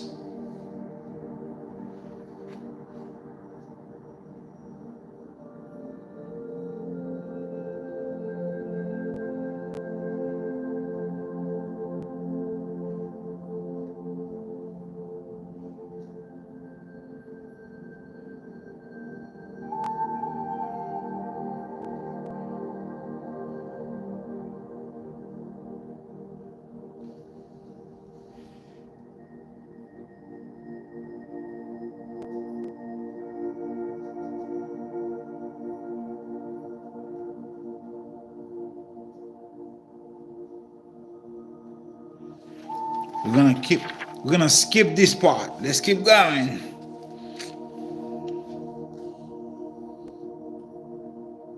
Let's go to something more subtle. Page 240. A notable feature of early sexual cultivation texts is how strongly female pleasure was prioritized. A notable feature of early sexual cultivation texts is how strongly, don't skip, I'm skipping, is how strongly female pleasure was prioritized. I'm holding back, Yaakov. You gotta get the book. I'm holding back a little bit. Although there were sometimes ulterior motives. You feel me, Larry? They're trying to get me in trouble. Gotta get the book. There are more things in here that I'm not gonna read. Okay? I can't be too crazy with the information. That's why I share the book. I don't come here veiling the information. You can't have this. Oh, this is just for me. No. Here's the book. Go get the book. You feel me? Go get it. Listen to this. A notable feature of early sexual cultivation text is how strongly female pleasure was prioritized. Although there were some ulterior motives, the belief that a man could be nourished by drawing a female orgasmic essence into himself. There was an emphasis on foreplay. Listen, it's getting good. It's getting good. There was an emphasis on foreplay, gentleness, slowness, foreplay, gentleness, slowness, Tai Chi, Qigong, foreplay, gentleness, slowness.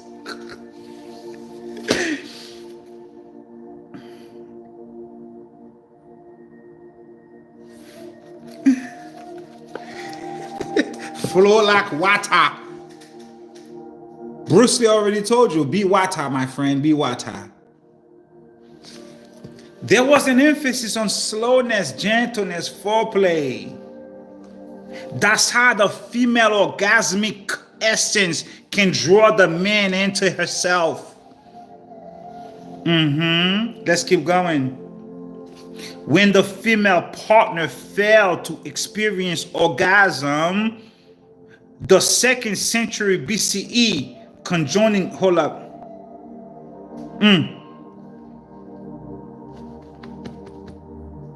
When the female partner failed to experience orgasm, it was quite clear whose responsibility it was. Fellas, you listening?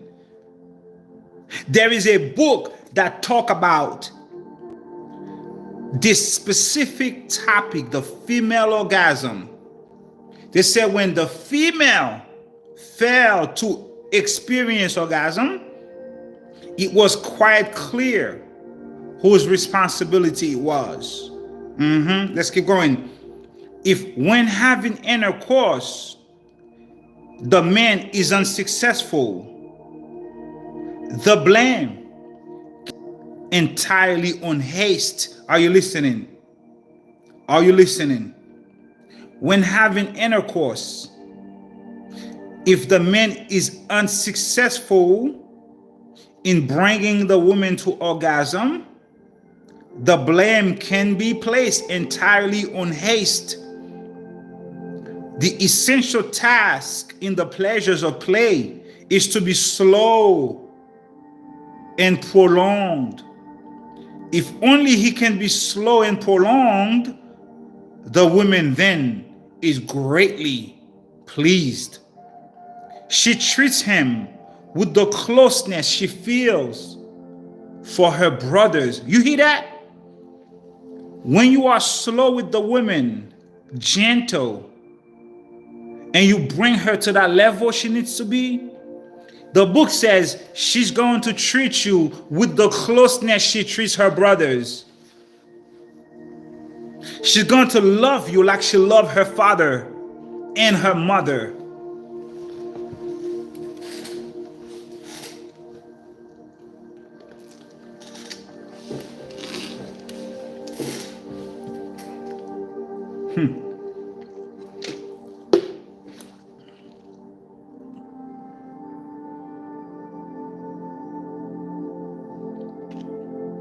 Dr. Sharon, be nice.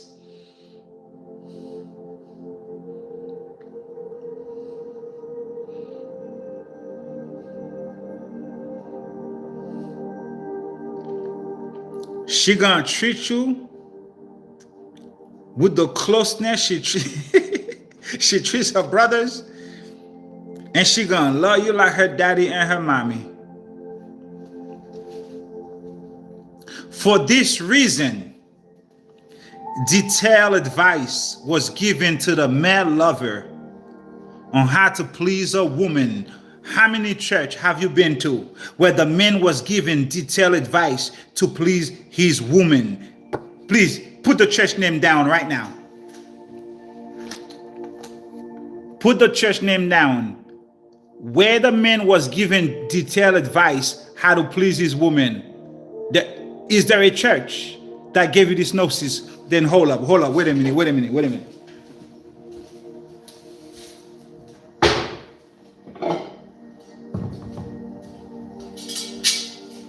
Yeah, every Sunday, they were like this, put the money in there, put the money in. Go ahead, where the money at? Drop the money up in here right now, let's go. The whole damn wallet, they have an ATM right in the lobby. Put the money in here, let's go, here. 3 times during Sundays. A freaking plate as big as this. 3 times.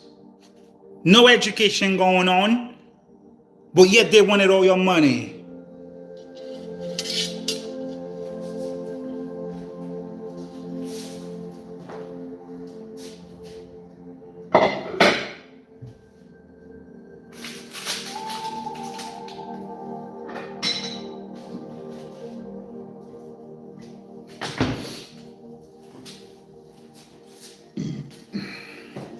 Are you following?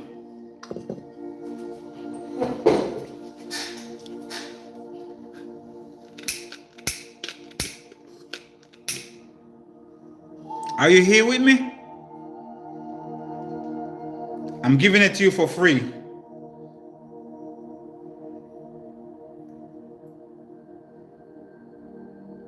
I did not get it for free either.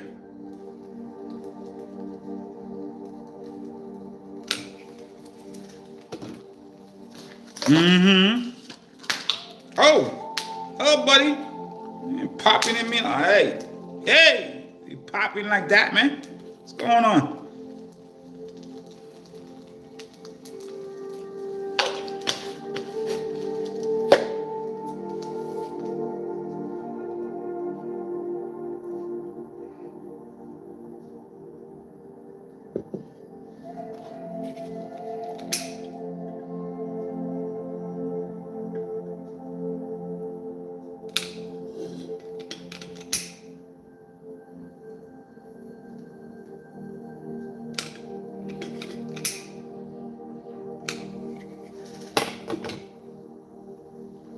If not for you, it's for someone you know.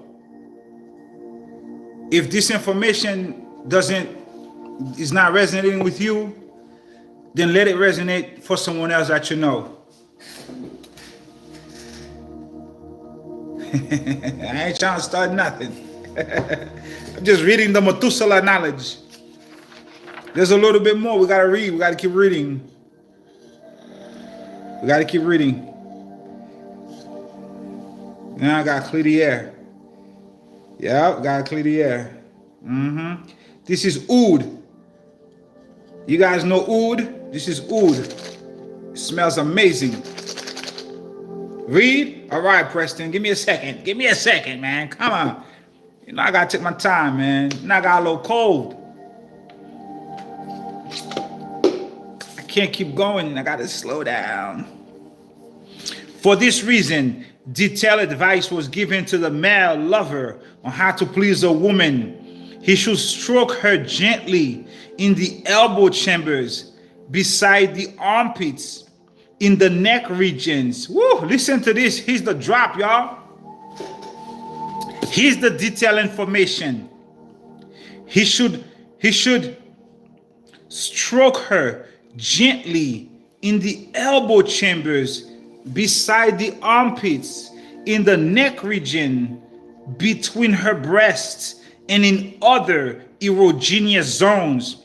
He should learn the 5 signs of her desire to ensure that she is fully aroused before engaging in penetrative sex. Once he has entered, he should watch out for her 8 movements. Did you know the women had 5 signs of her desire, and she had 8, and once you enter, she have 8 movements? I ain't know none about that. Once he has entered, he should watch out for her 8 movements. For example, when she claps her hand, she desires contact with her belly. Straightening her elbow means she desires her upper body to be rubbed. Intertwining her thighs means that penetration is excessive. He should also learn how to use the 10 movements.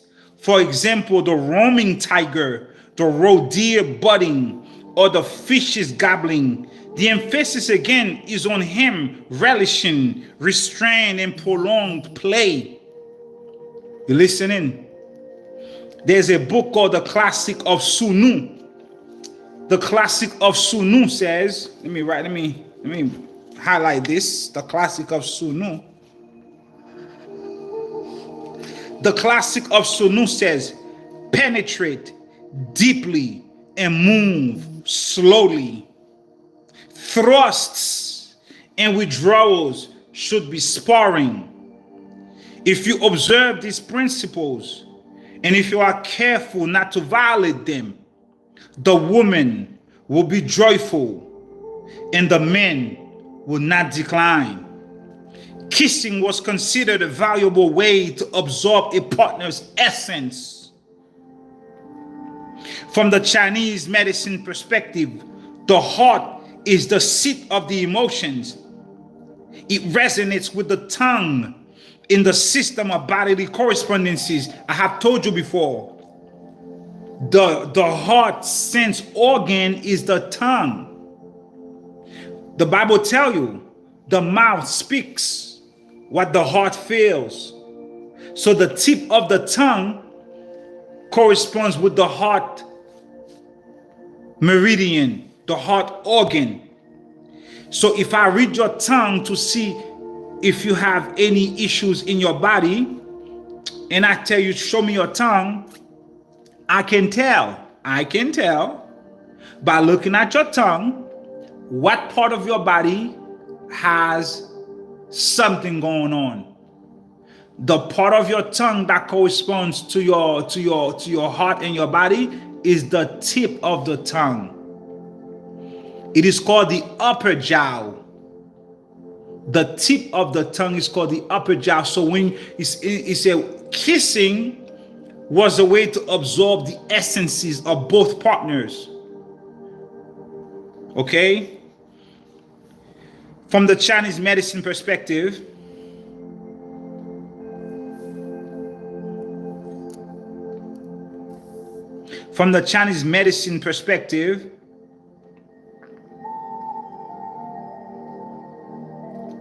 the heart is a seat of the emotions and resonates with the tongue in the system of bodily correspondences. This explains why kissing is such an intimate exchange, even more so than intercourse. Kissing is more intimate than intercourse. A further reason for emphasizing female pleasure was the idea that it was conducive for pregnancy. The 17th century Dr. Wu Ziwang wrote, "To succeed in conceiving children, coupling should be joyous." Pay attention, are you listening? To succeed in conceiving children, couples should be joyous, and that ideally partners should experience simultaneous orgasm. He said to women, with their tranquil yin natures, many experience bitter couplings, and that when wives are happy and harmonious, then children come in the same way. That spring flows naturally from the harmony of heaven and earth. Let me read that for you one more time. Women have a yin nature. It's tranquil. It's like the ocean. It's subtle. It's calm. It says, oftentimes you experience bitter couplings because your yin nature clashes with the yang nature of the man. But it further says, when wives are happy, when wives are harmonious with their husbands, the children that they create comes through like the spring, okay, flows naturally from the harmony of heaven and earth. Are we here, family? Give me a 7. Are we here?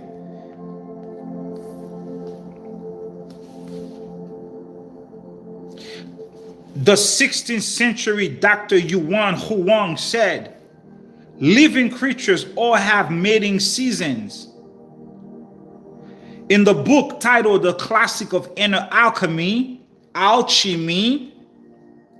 it is taught that each month there is 1 hour of one day in keeping with the rhythm of the menstrual cycle. When a woman will have a fertile period, when she is swooning and longing, unable to control her desire. It says each month there's an hour where the woman, while she's in her menstrual cycle, she will be unable to control her sexual desire. You know this already. The moment is at hand.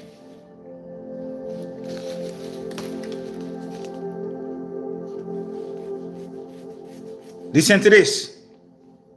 Sex is healthy for both partners.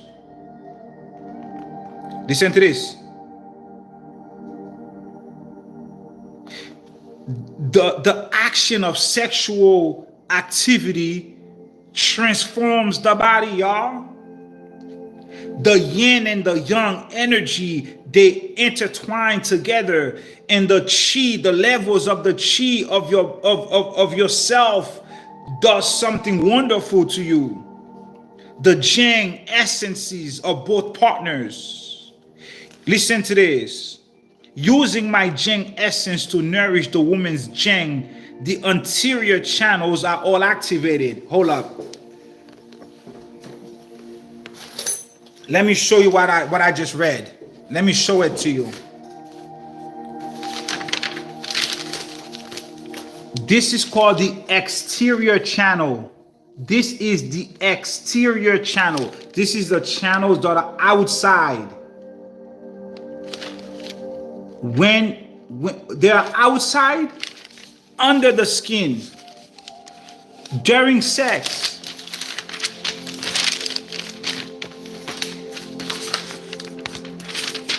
these channels are all activated. This is the inner channels. Hold up. Give me a second. I'm not gonna go there. These are the inner pathways of the channels. These are the inner pathways. These are okay. This is the heart channel. During sexual intercourse, the inner channels are activated. Ay, ay, ay.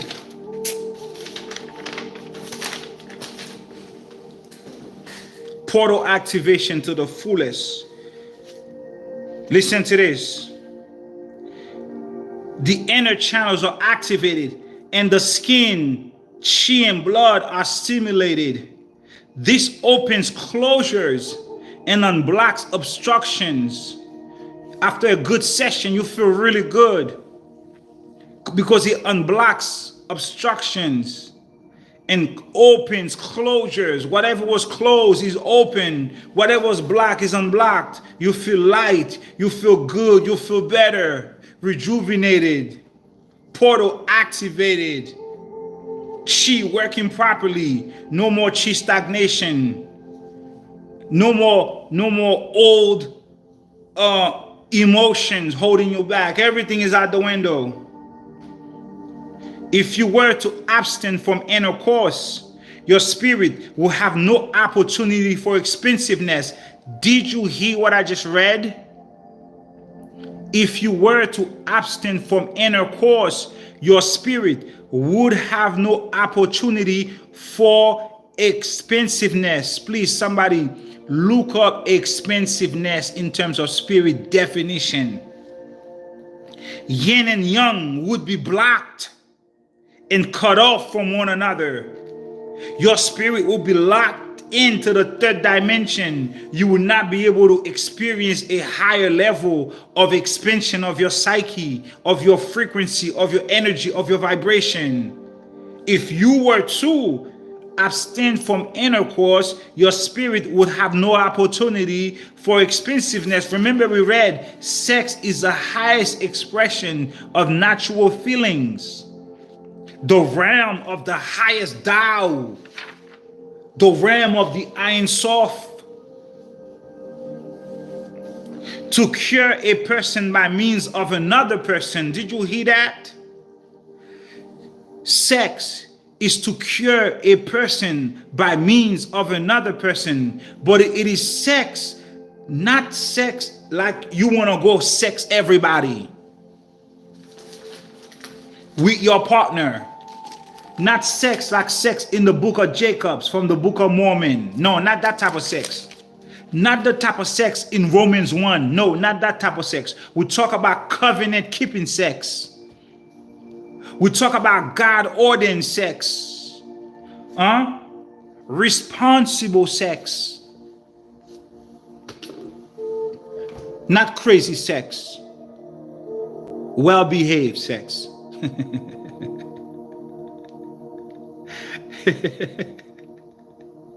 Expensiveness has multiple meanings, including the quantity the quality of being large, the quality of being friendly and talkative. So yeah, expand, make your spirit large to reach levels unattainable by abstinence. There you go. Levels unattainable by abstinence. You have to, So it is very bad when women, wives, when you go on a sex strike with your husband, you cannot do that to him. You cannot refrain, or you cannot not give your husband sex. You cannot do that. No. That's why the Bible says before you go fasting, you have to talk with your husband. Husband got to talk with wives. You cannot just say, oh, I'm upset with you, I'm not gonna give you sex. Nah.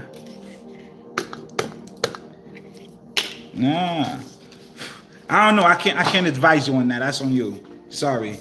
Forgive me. I take it all back. Expensive spiritual meaning can refer to a shift in consciousness, a broadening of one's perspective, or a deepening of one's faith. Yes, thank you. This is what I was looking for. This is perfect. Let me pen that real quick.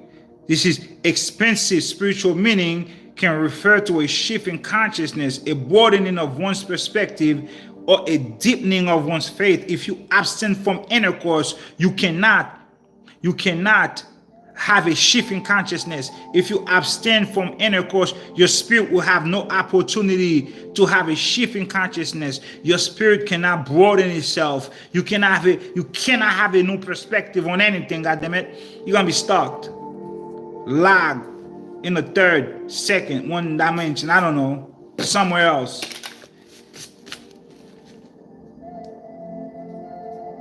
Absolutely, Dr. Sharon.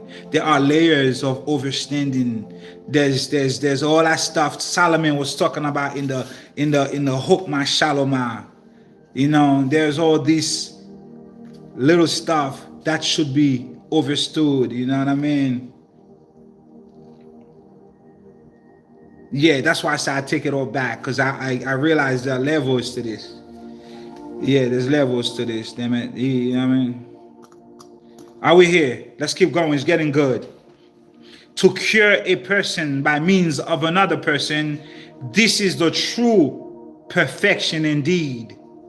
Sun Simeon, 7th century. To cure a person by means of another person, Nia Price, gratitude. A man should not be without a woman. Are you listening? This is the writings from the great elder Tahuti. These are the writings passed down from Enoch to Methuselah. A man should not be without a woman, and a woman should not be without a man. Being alone and solitary, yet thinking of sex, diminishes longevity and gives rise to 100 diseases. Oh. Did you hear what I just read? Being alone and thinking about sex diminishes longevity and gives rise to 100 diseases.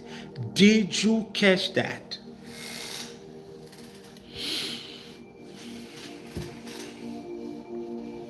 Talk to me.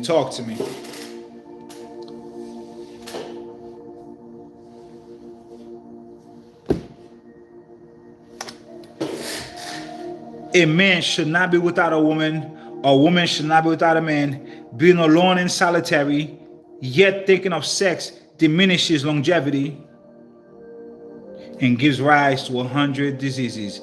Hey, listen, take it up to the Most High. I'm just the reader. This may sound like all gibberish to some of you. It's okay. This is not for all of you. You caught it, right, Larry?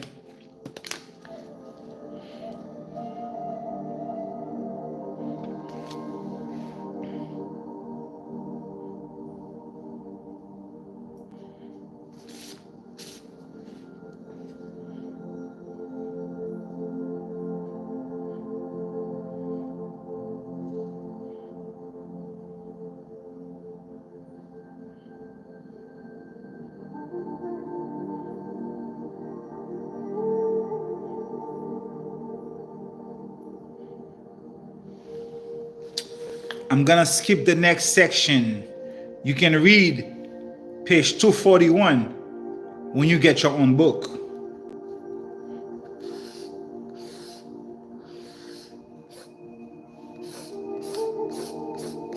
You heard.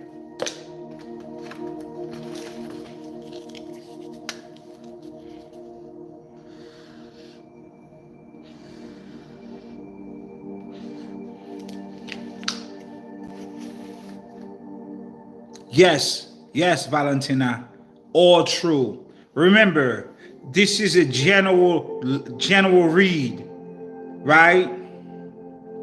Think of it this way. When you go buy a piece of bread, this conversation is like this. This conversation is like this. When you go buy food, or let's just say a piece of bread, what you did not see is how the bread was prepared. The water, the salt, the butter, the heat that baked the bread. So this is me giving it to you in a bread form. So you always have to peel off the layers and get in between the lines. Celibacy to find the right partner, celibacy after a relationship is over. There's different things that has to be done. You know what I mean, my dear sister?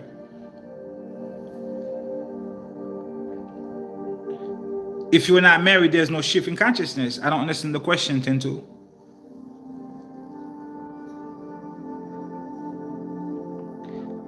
I don't know. Sex is sex, right? So I guess it happens when you have the sex. What happened is this: you should be having the sex in a relationship type situation. Don't do it like Romans 1 was doing it. You know, if you want to know how not to have it, go read Romans chapter 1, start from verse 16. That's how not to engage in it. You know what I'm saying? Can we go forward?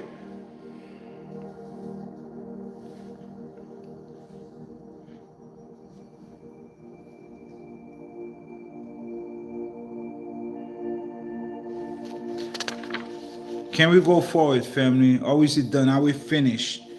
I didn't even get to Methuselah yet. Let me get to Methuselah. Sex. Oh, sex is also dangerous. Let's get there.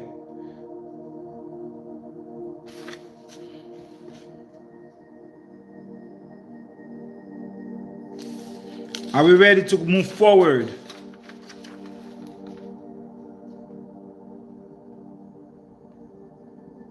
All right, Makaya, my dear sister. This book talk about that too. This book talk about when to refrain from sex. At certain age, you should stay the hell away from it. If you touch it at a certain age, you are gonna die very, very shortly. Because what happened is this: the semen is called essence. The semen is your essence. It's your life force. When it's depleted, when you have no more life force, you out of here.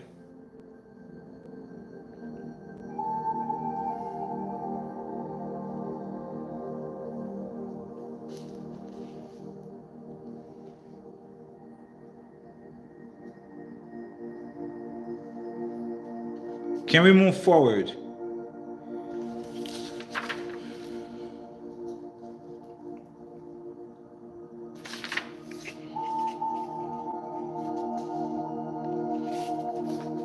Image 7, if you want me to move forward, we could park it right here.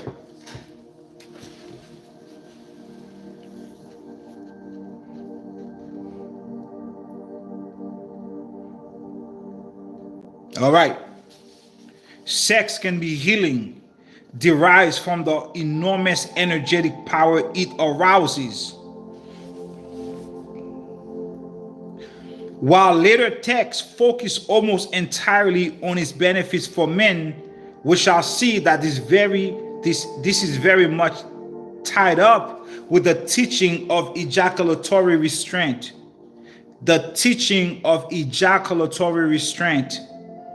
The idea that women also benefit is nevertheless present in the early sources. The Classic of Sunu, that's a book called The Classic of Sunu, describes the 8 sexual positions and lists the disorders they can cure. Did you hear that? Did you hear that? There is a book that describes 8 sexual positions and the disorders they can cure. Did you hear that?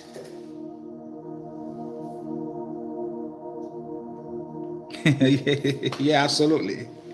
Read your own book. You gotta get your own book. I couldn't read that page.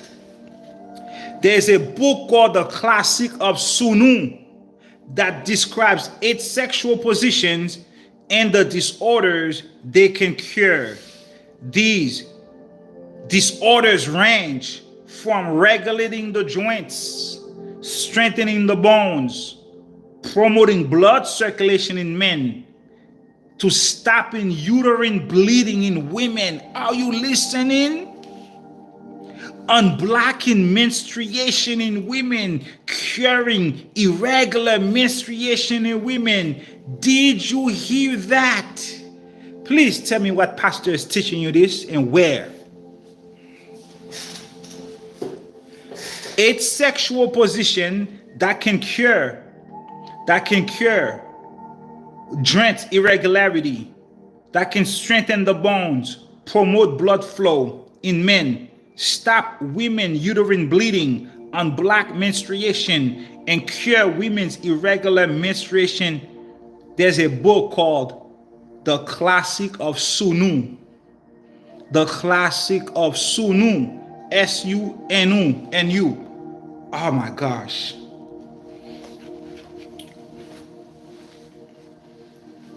Sexual position that can cure diseases. Good for sciatic. You remember when you and your ex-wife had sex, you had a fever, was under the weather, and that shit was cured. Absolutely. The next day, it can also cure high blood pressure, heart palpitations, all that shit. Worry, fear, anxiety, gone. Wonderfully made. All that gone out the window.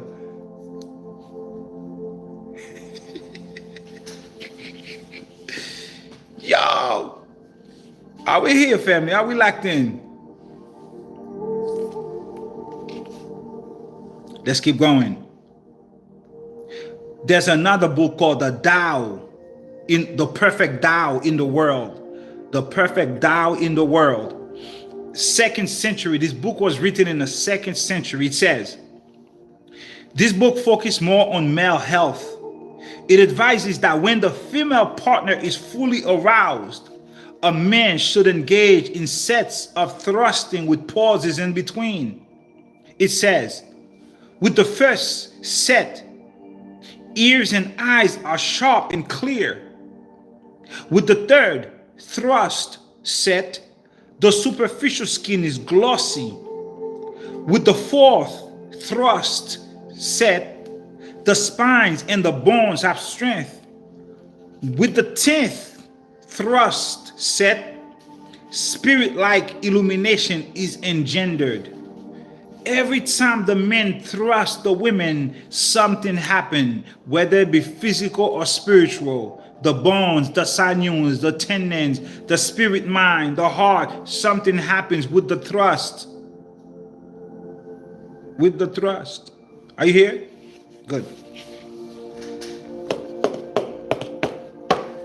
We're going to talk about dangers in sex now. We locked in. The next chapter is titled Sex is Also Dangerous. And it says, people of today are drunk when they enter the woman's chambers. Through their lust, they exhaust their essence. This is very important, my brothers. Through your lust, you exhaust your essence. Through your wastefulness, you dissipate your true chi. I'm telling you, one more time. People of today, let's just say men of today. The men of today, trust the thrust and not the lust. Let me pin that. Hold up. I already pinned a comment. Oh, that's massive. Trust the thrust and not the lust.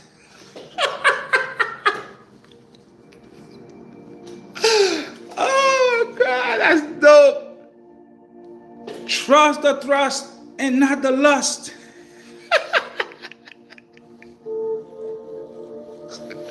Y'all funny, man.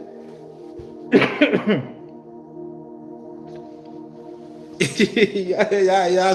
Hold on, who said that again? Let me go back. Nia Price gave this one for free.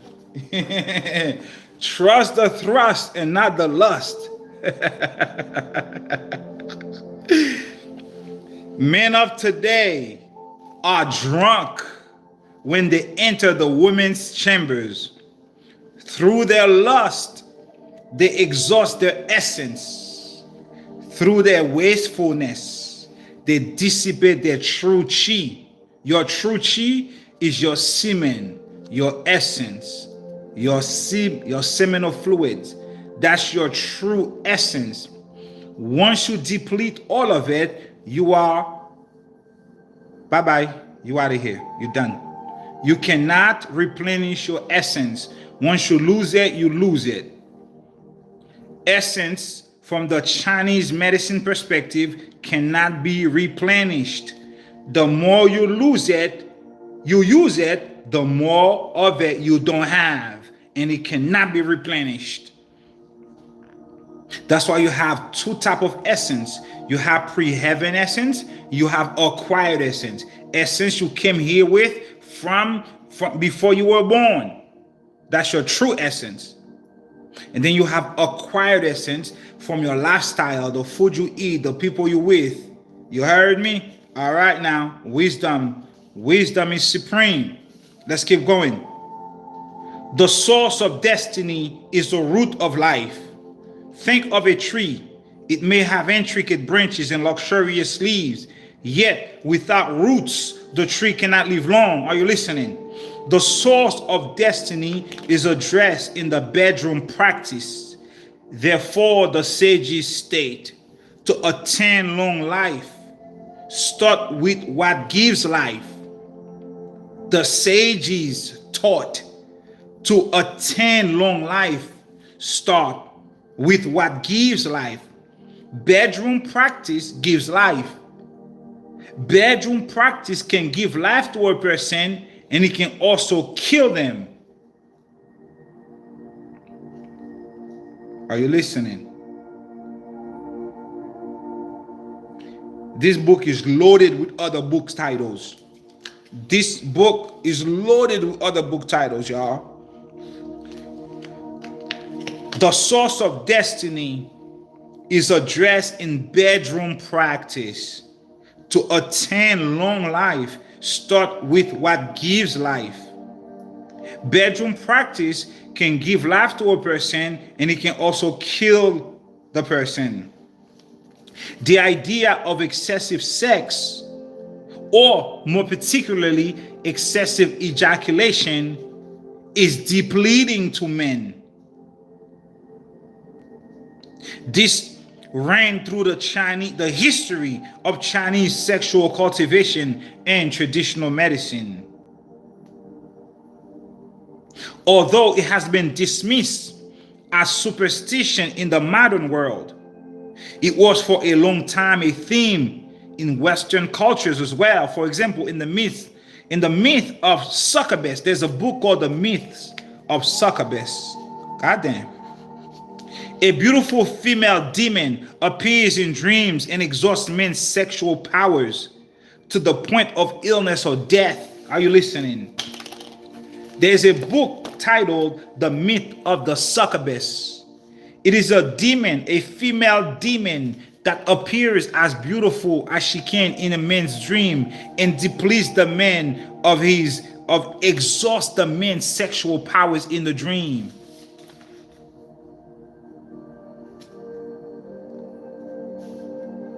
Are you listening, y'all? God damn. Yep, for real. Listen to this. A beautiful female demon appears in dreams and exhausts men's sexual powers to the point of illness, to the point of death. Well into the 20th century, excessive sex or excessive ejaculation, especially excessive masturbation, was associated with all kinds of dreadful consequences. How many of you remember the video I did on that very topic about 2.5, 3 years ago from the Zohar? When the men masturbates, or even the women, there are demons at the very entry of the shaft of the men, waiting to take the semen to go and impregnate demons, other demons with it. How many of you remember I did this lesson? You may not remember, but it's okay. I remember.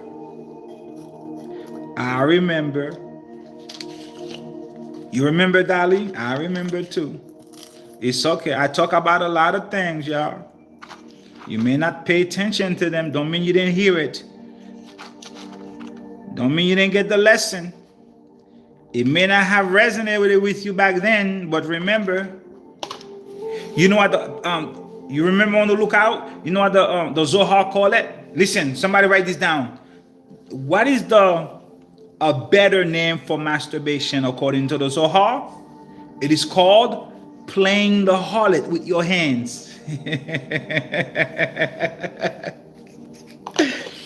You play the harlot with your hands. That's what it's called. Playing the harlot with your hands. Please put that down for me. You playing the harlot with your hands. Zohar gnosis.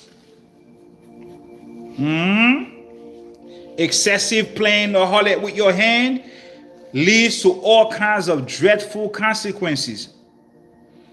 Oh yeah, I did that lesson a minute ago, a good while ago. Oh yeah, talk about a lot of things on this channel. Listen, a lot of stuff fly right over people's head. Playing the harlot with your hands is called masturbation. If you want to say it around people and you don't want them to look at you crazy, say playing the harlot with your hands. Let's keep going. So it says,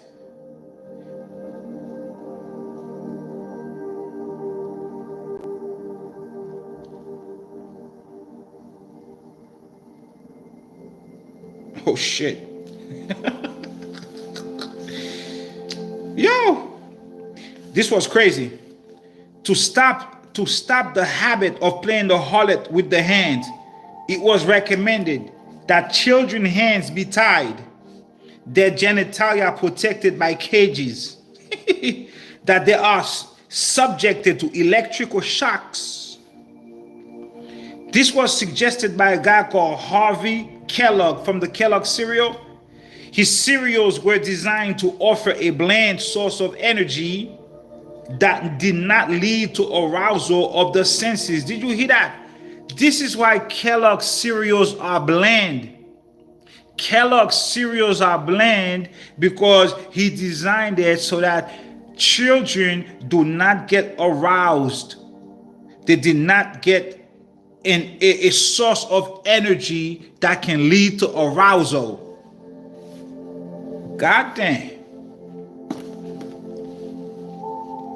Did you hear that? Damn. Man, the truth is coming out.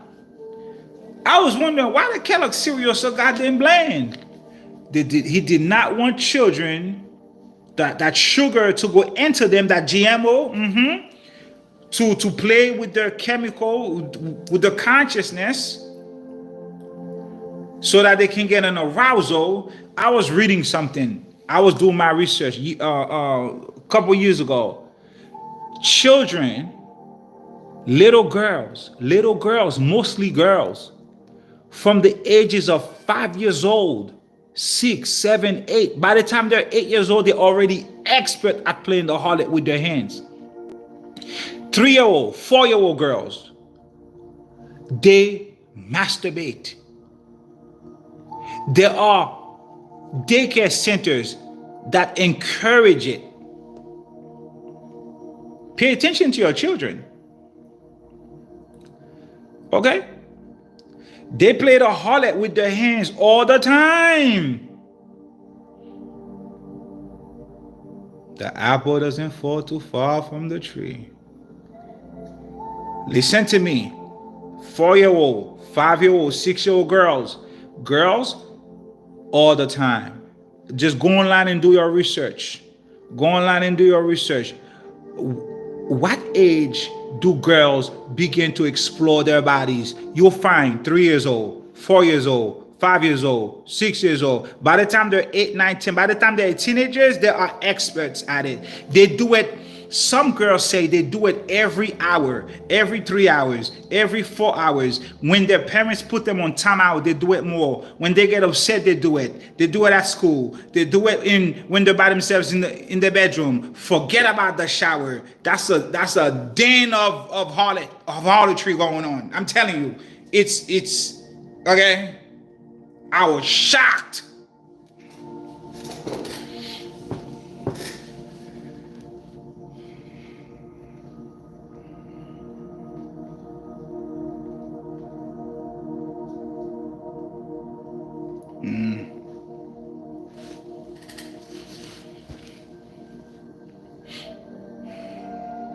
I'm just saying, Brother Kathar, just make sure you educate your children.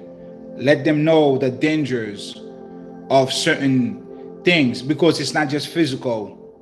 There are demons waiting at the portal of the vagina and the penis to take that seminal fluid, that semen, that true chi, and go and impregnate other spirits with it.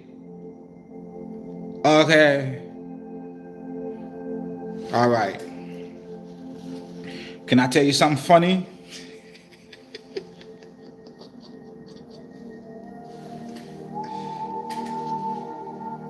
Guilty as charged. Can I tell you something funny?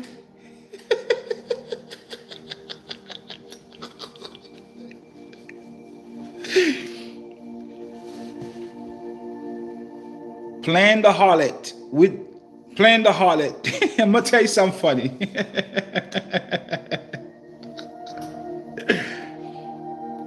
I'm gonna confess. I'm not the only one. I know y'all niggas, y'all the same way. You just not gonna confess. But let me confess it. I had a dream one time.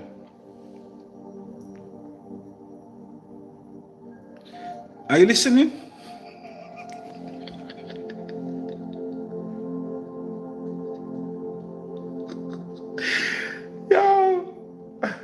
I had a dream. I was surrounded with hundreds of babies.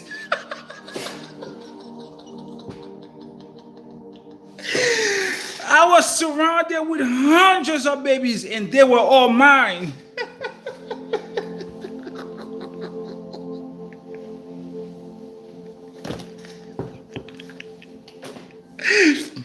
God, they were all mine. Oh my gosh. I was like, what the hell? Bunch of babies, and they were all my children. Yup. Destiny. Listen, I'm the only one. You never had a dream you saw a child that you felt was yours, but you know you didn't have that child in real life? Oh, it's just me? All right, okay, all right, cool. It's just me? It's just me, Preston, it's just me. Okay, all right. I must be the anomaly. You know you had a dream where you be like, damn, this child is mine. Yeah, Larry. Yeah. Nah, Destiny. That's mostly for the men. For the men. Mostly the men. Not so the women. The men. 100. Yo. I'm like, God damn. Children everywhere. They were all mine. Yup. So I know what time it is. Okay. Let's keep going. We all guilty. So Kellogg's cereal, please get yourself Kellogg's cereal. No more Captain Crunch. No more sweet stuff. Kellogg's cereal.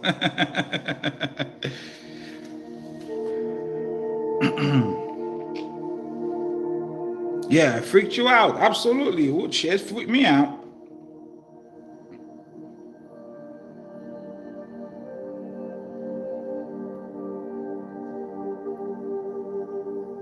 So, there's a book called The Right Frequency of Sex. Listen to this.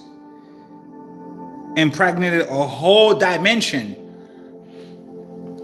Shit. Listen to this. The right frequency. What is the right frequency of sex? How often should you have it? Well, the book says, the book called The Joy of Sex, it says, the right frequency for sex is as often as you both enjoy it. You can no more have too much sex than you can over empty a toilet cistern. As much as you both enjoy it. Remember, it is a union of two souls. A whole island. Okay, let's keep going. There's a book in 2008 that came out in UK that said, it titled, An Orgasm a Day, Keep the Doctor Away. All right, that's in the book. Let's keep going.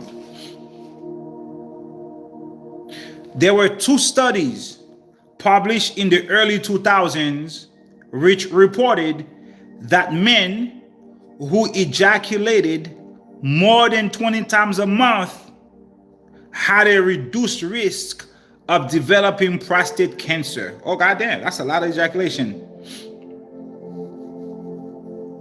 We ain't gonna follow that book. Let's keep going.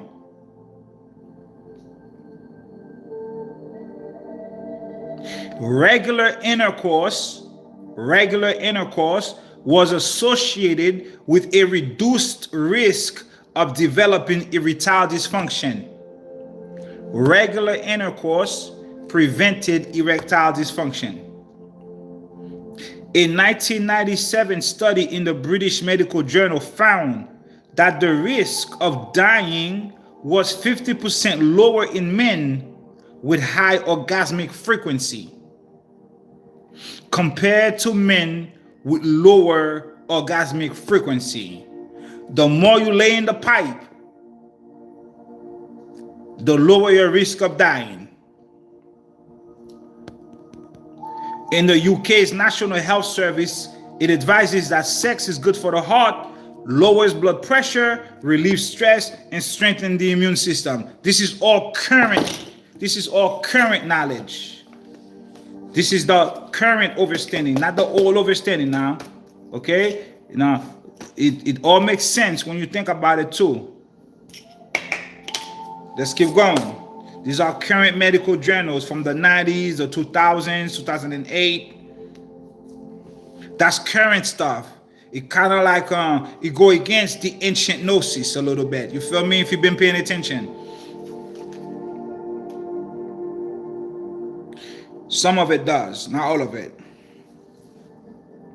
While modern medicine and traditional Chinese medicine cultivate, let's read that again.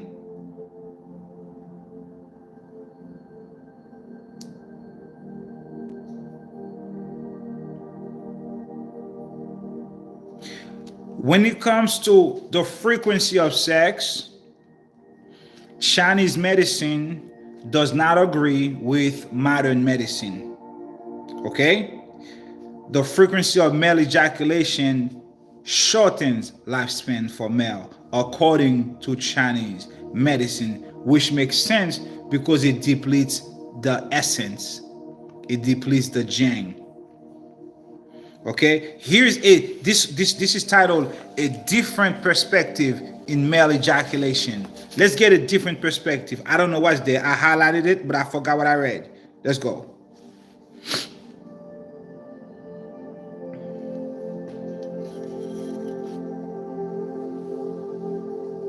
Ooh. All right, y'all. I'm just the messenger. Somebody please look up the word debility.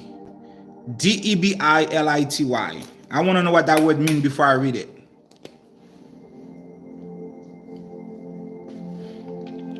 Debility. Does it mean some like destruction? What does that mean? I can't look it up myself. Please help me out. Debility. Debility.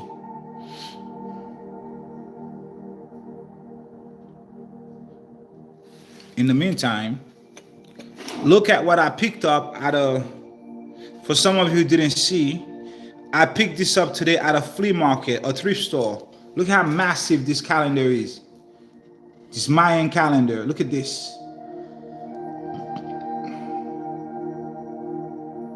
Yes, Dr. Sharon, that's true. Massive. Physical weakness, thank you. Physical weakness, yeah, huge. So listen to this. All physical weakness in men is due to violation of the Tao of intercourse. Physical weakness in men, all of it, they say, is due to violation of the Tao of intercourse between yin and yang, between men and women. Women are superior to men in the same way that water is superior to fire.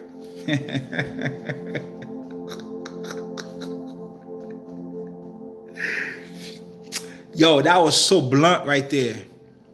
Women are superior to men in the same way that water is superior to fire. There's no comparison. Water take out fire. Fire is the son of water. Water is the mother of fire. God damn. Let's keep going. That was so blunt.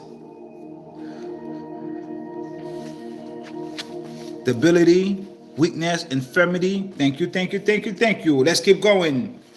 But if a man does not control himself and emits semen every time he sleeps with a woman, it is as if he were taking away oil from a lamp already. Hold on, forgive me. Let me read that one more time. Woo! Pay attention, my man. If a man does not control himself and emits semen every time he sleeps with a woman, it is as if he were taking away oil from a lamp already nearly burnt out. God damn. If every time you sleep with a woman you ejaculate, it's as if you are taking oil from a lamp that is dying, already nearly burnt out.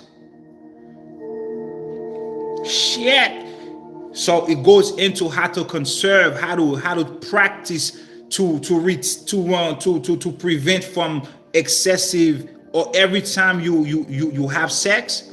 The book teaches you how not to always ejaculate, how to use that essence to rejuvenate and strengthen and lengthen your life. Hence, live well, live long. You could use your own semen to lengthen your life and strengthen your life when you don't always emit the semen. Let's keep going. Let's keep going. If a man does not control himself and emits semen every time he sleeps with a woman, it is as if he were taking away oil from a lamp already nearly burnt out. Young men do not know this rule. Young men do not know this rule. So that means you have to teach this to young men. Young men do not know this rule. And those who know it do not practice it. Are you listening? Even though young men don't know this rule, the men that know it don't practice it. They get to that point, they let loose. It's very hard to keep it in. It's very hard. I ain't gonna lie to you. But practice makes perfect.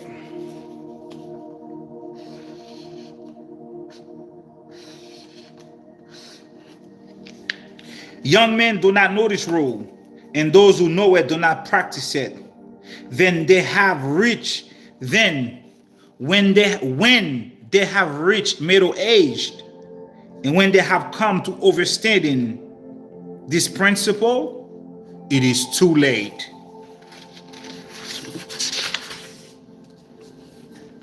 When Yang, which is the semen, which is the essence, when Yang, the essence, is emitted, the whole body feels weary. Yes, you get tired, y'all. When you will relieve yourself, you get tired. The way of young patterns itself is fire.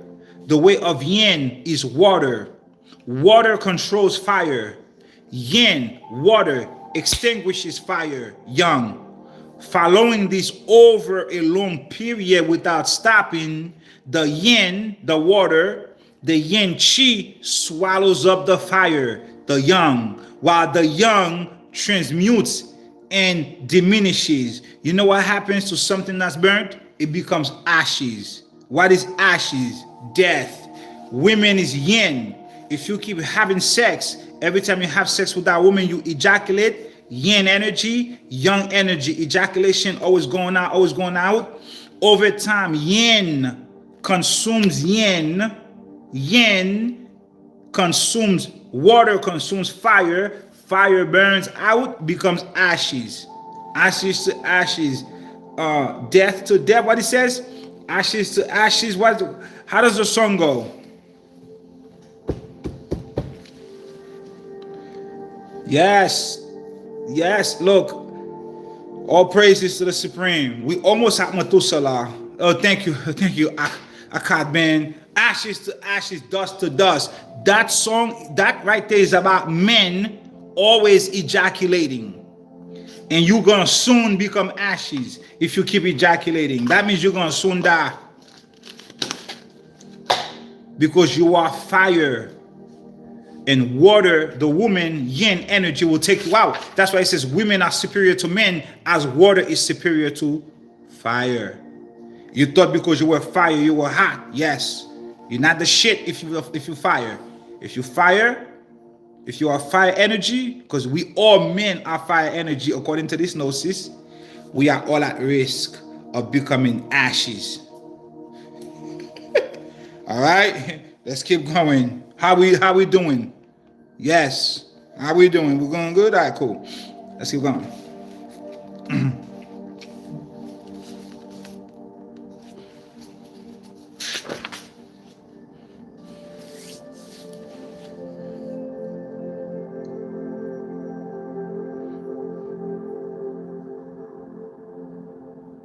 The yin chi swallows the yang chi, while the yang transmutes and diminishes.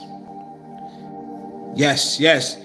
The gain does not compensate for the loss. My man, are you listening? The gain does not compensate for the loss.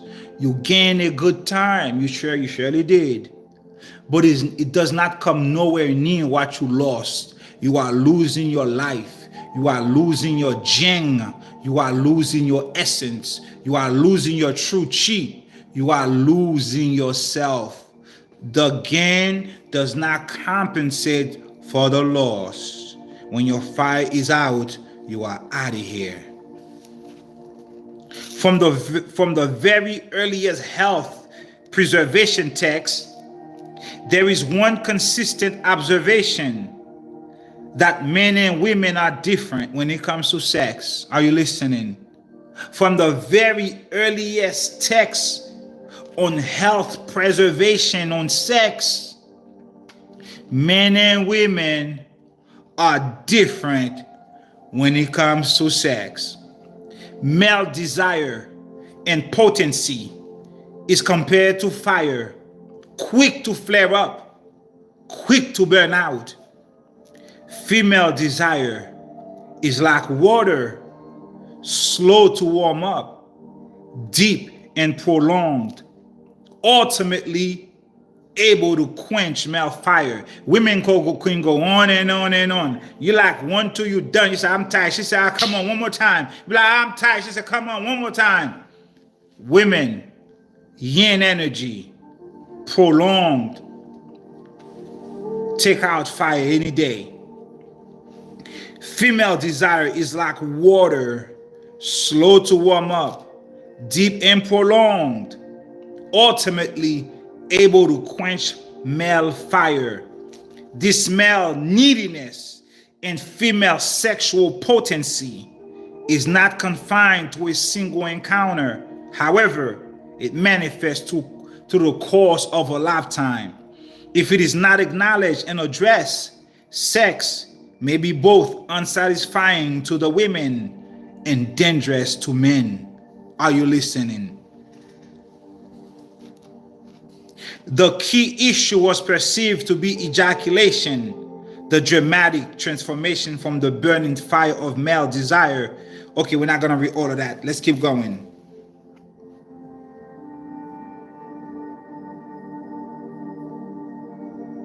Let's read this part. Are we here? We're going deep. Please remove children from here, okay? All right. Objectively, thick seminal fluid was seen as the external fluid manifestation of essence, that rich source of life, health, and longevity. When a man, where we at?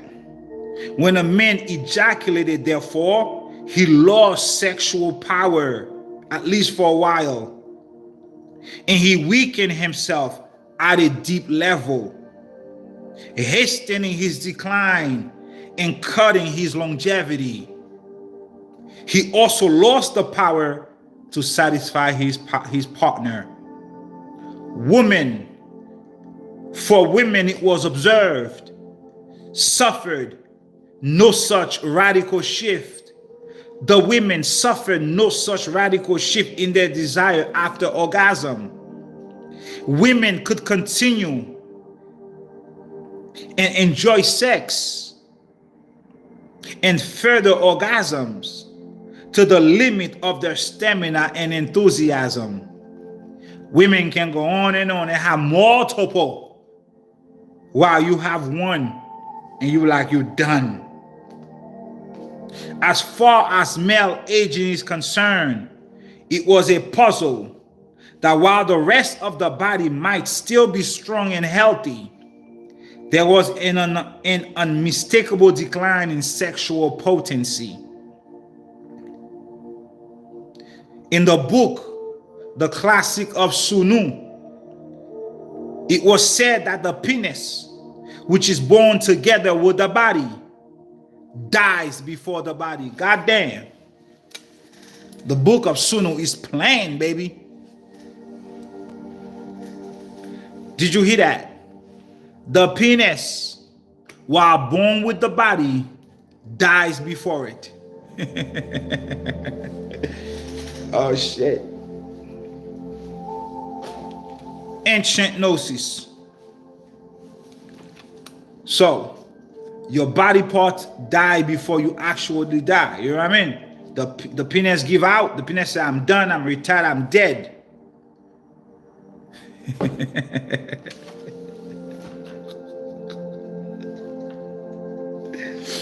But if you learn to cultivate, you can live well and live long. And you could still enjoy sex.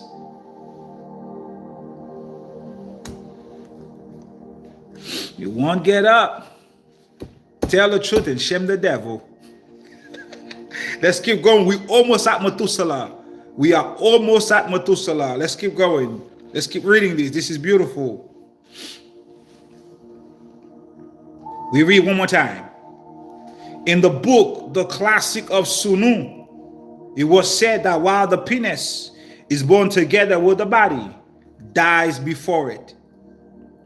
If the immediate, okay, so let's go. It was believed, if the immediate result of ejaculation was limpness and a temporary loss of potency, it was believed that years of repeated ejaculation could cause a more permanent decline.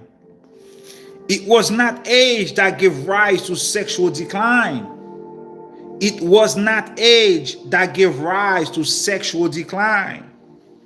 But what gave rise to sexual decline was the draining of essence, sexual excess that caused aging. What gave rise to sexual decline? Frequent ejaculation. The draining of essence gave rise to aging, ultimately death of the penis. Gave rise to decline. Death of the penis. Cause aging. Let's keep going. The answer to all these conundrums seemed obvious.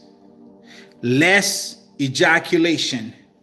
There is something of a divergence, however, between the traditional gnosis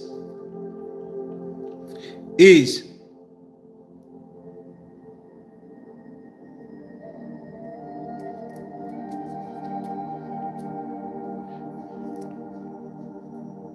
sexual moderation is advised, therefore less ejaculation.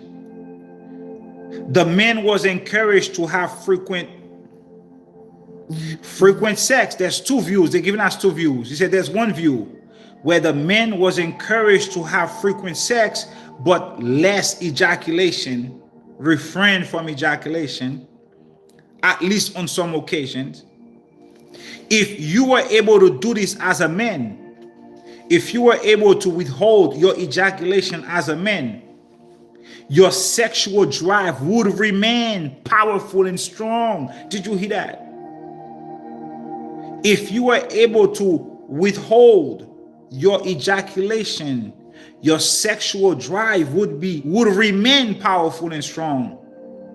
Like a woman, the man could continue to the limit of his energy and interest. Damn. For men, you have to reach that level where you go beyond wanting to ejaculate.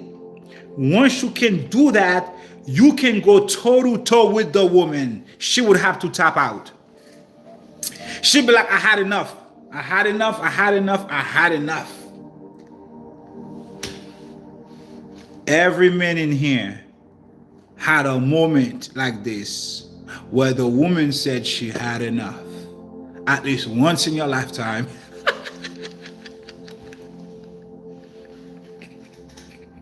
I know about now, bro, but at least once you did that, all right, you could find solace in that. You'd be like, you know, I remember when I did this when I was like 21 years old.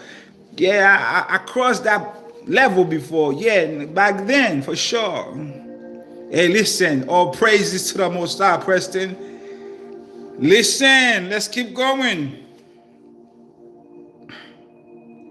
If you were able to withhold ejaculation, your sexual drive would remain powerful and strong. Like a woman, the man can continue to the limit of his energy and interest. And as was often stressed, he would be better able to satisfy his partner while maintaining a steady state attraction to her, rather than one that waxed and waned according to his sexual interest. They're saying if you were able to satisfy your women, you would not wax and wane according to your sexual interest, meaning that you would not be cheating on her. Like she would not lose your interest. The classic of Sunu also states, although exercising self-control and calming the passion, love actually increases and one remains unsatisfied. Hold up, let me read that one more time. Forgive me. Although exercising self-control and calming the passion, love increases and one remains unsatiated. How can this be considered unpleasurable? Let's keep reading.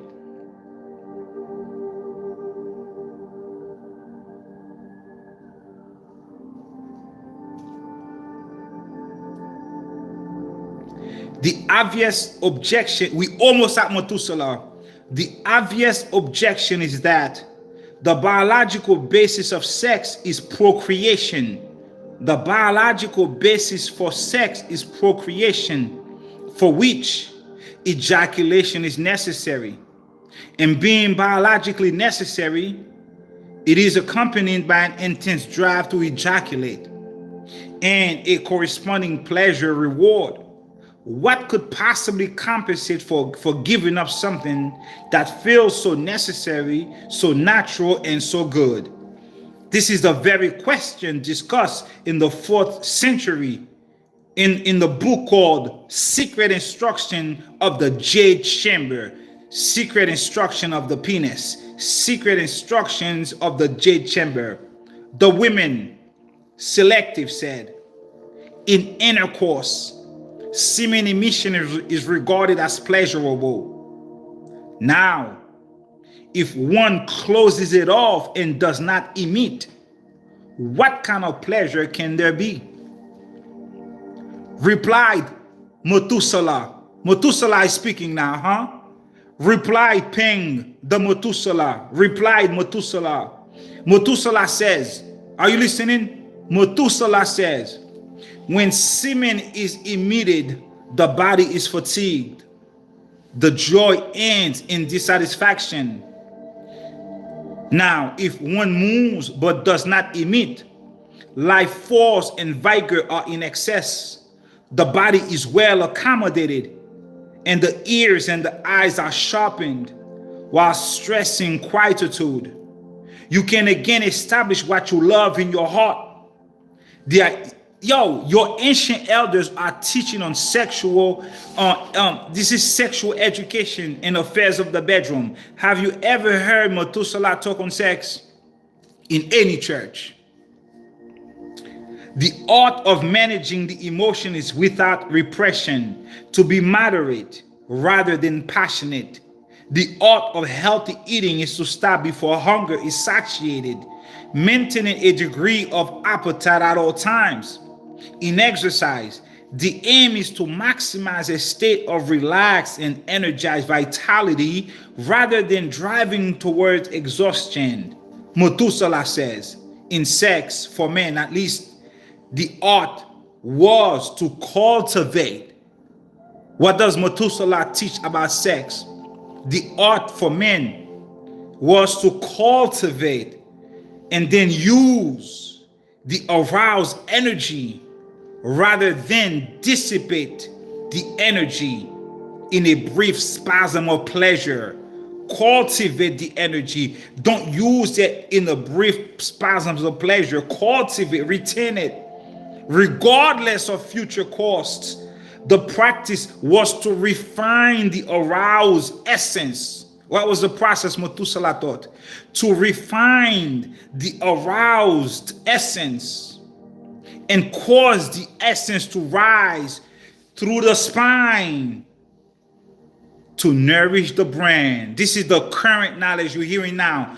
All you hear is to retain the essence and let it rise through the spine. But you never heard the 3 hours and 15 minutes information I just gave you. Cultivate, let it go through the spine. They say it happens every 30 days. That's all they give you. This was the ancient knowledge of the grand elder Tahuti, passed down to his son Methuselah. When Tahuti, Enoch said, what did Enoch say? What did he say? What did Enoch say? How we looking? How we doing, y'all? Take life to bring life, to create life. Yeah. Tahuti, Enoch says, and now my son Methuselah, call to me all my brethren, assemble for me all my children, all the children of thy mother, for a voice calls to me, and the Spirit is poured out upon me, that I may show you everything, that I may show you everything that will happen to you in the world. That I may show you everything which shall happen to you forever. Then Methuselah went and called to him all his brethren, and assembled all his kindred, and conversing with all his children in truth. And Yanok conversed with all his children in truth. And he said, hear, my children, every word of your father, and listen in uprightness to the voice of my mouth. For I will gain your attention while I address you. My beloved, be attached to integrity and walk in it. Do not approach integrity with a double heart. Do not be associated with double-minded people, but walk, my children, in righteousness, which will conduct you in good paths, and be truth your companion. For I know that oppression will exist and prevail on earth, that on earth great punishment shall in the end take place, and that there shall be a consummation of all iniquity, which shall be cut off from its root, and every fabric raised by it shall pass away.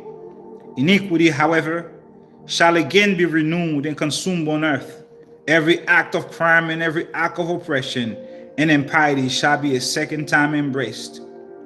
Therefore, iniquity, sin, blasphemy, tyranny, every evil work shall increase, and when transgression, impiety, and uncleanness also shall increase, then upon them all shall great punishment be inflicted from heaven. The Holy Lord shall go forth in wrath, and upon them all shall great punishment from heaven be inflicted. One more time. So I could go on and on that. It's taking me to a place where I don't want to go. But we reach to the part of Methuselah where Methuselah is going to talk about cultivation of sexual energy, cultivation of essence, to prolong life, to refine the aroused essence and cause it to rise through the spine. Let's keep going one more time. Let's keep going a little bit more. It should also be noted that the wealthy gentlemen for whom the sexual cultivation texts were primarily written were likely to have more than one wife. Oh, hold up. Did you hear that? The sexual cultivation texts were written for the wealthy people, and they were likely to have more than one wife, perhaps several concubines as well. This makes so much sense. Did you catch this? I just read the text on sexual cultivation were written for men that were paid. They likely had more than one wife, and they had concubines. Oh, really? Wives and concubines? Let's go back to the Book of Mormon. Let's get it. The Most High says, these people begin to wax in iniquity. They understand not the scriptures. They seek to excuse themselves in committing whoredoms because of the things which were written concerning David and Solomon. Behold, David and Solomon truly had many wives and concubines. Why? Because David and Solomon were wealthy. They had access to the cultivation of sexual energy. They used it to defile their temples and defile their bodies. You see how the knowledge connect? You see how this book connect with this book? You see how all these books connect? You see Book of Mormon connecting with this book? Do you see how the Holy Spirit work?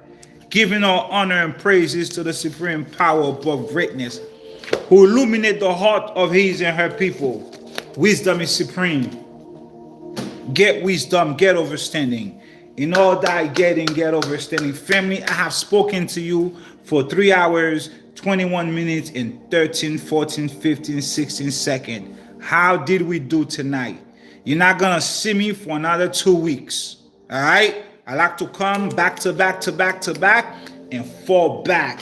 I got to study shit like this. I can't come often. Okay? I got to study stuff like that. I got to study stuff like that and do a lot of work. 57 points on the UB channel alone. Okay? 9 points on the heart channel. Paired organ. Small intestine channel. Okay? Look at the stars of heaven on your face. Look at the star clusters on that area right there. Look at that face. Star clusters. Let me show you the back. That he said you had to, the men had to struck the woman in the back when doing the deed. Look at the star. Look at the star. Look at the star clusters behind the, right up above the popliteal fossa, the back of the arm. Look at that. Look at the star clusters. You are star seeds. Yes, the stars are all over your body. These are your points, your ley line. This is the large intestine channel. Large intestine 9, 10, 11, 12, 13, 14, 15, 16. Large intestine channel points all on your face. Down to your pinky. It is the paired organ to the heart channel. Forgive me, not large intestine, small intestine, small intestine, small intestine. The small intestine is the paired organ to the heart channel. The large intestine is the paired organ to the lung channel. This is the ancient new knowledge. This is called the ancient new gnosis. Okay? Coming back to you in 2025. The Most High is grand.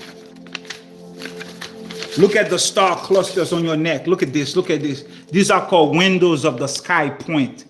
Look at the star look at the constellation on your neck going all the way down to your zygomatic bone on your cheek. Look at that gnosis. Look at that beautiful star cluster right on your face. Look at that. Look at that. Look at that. Look at that. Look at that. Look at that. Yeah. I think we did good, y'all. Do you agree?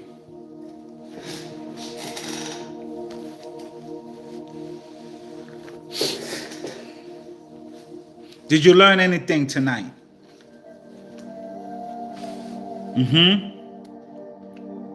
You learned anything tonight, Denise? Preston, you were locked in the entire time.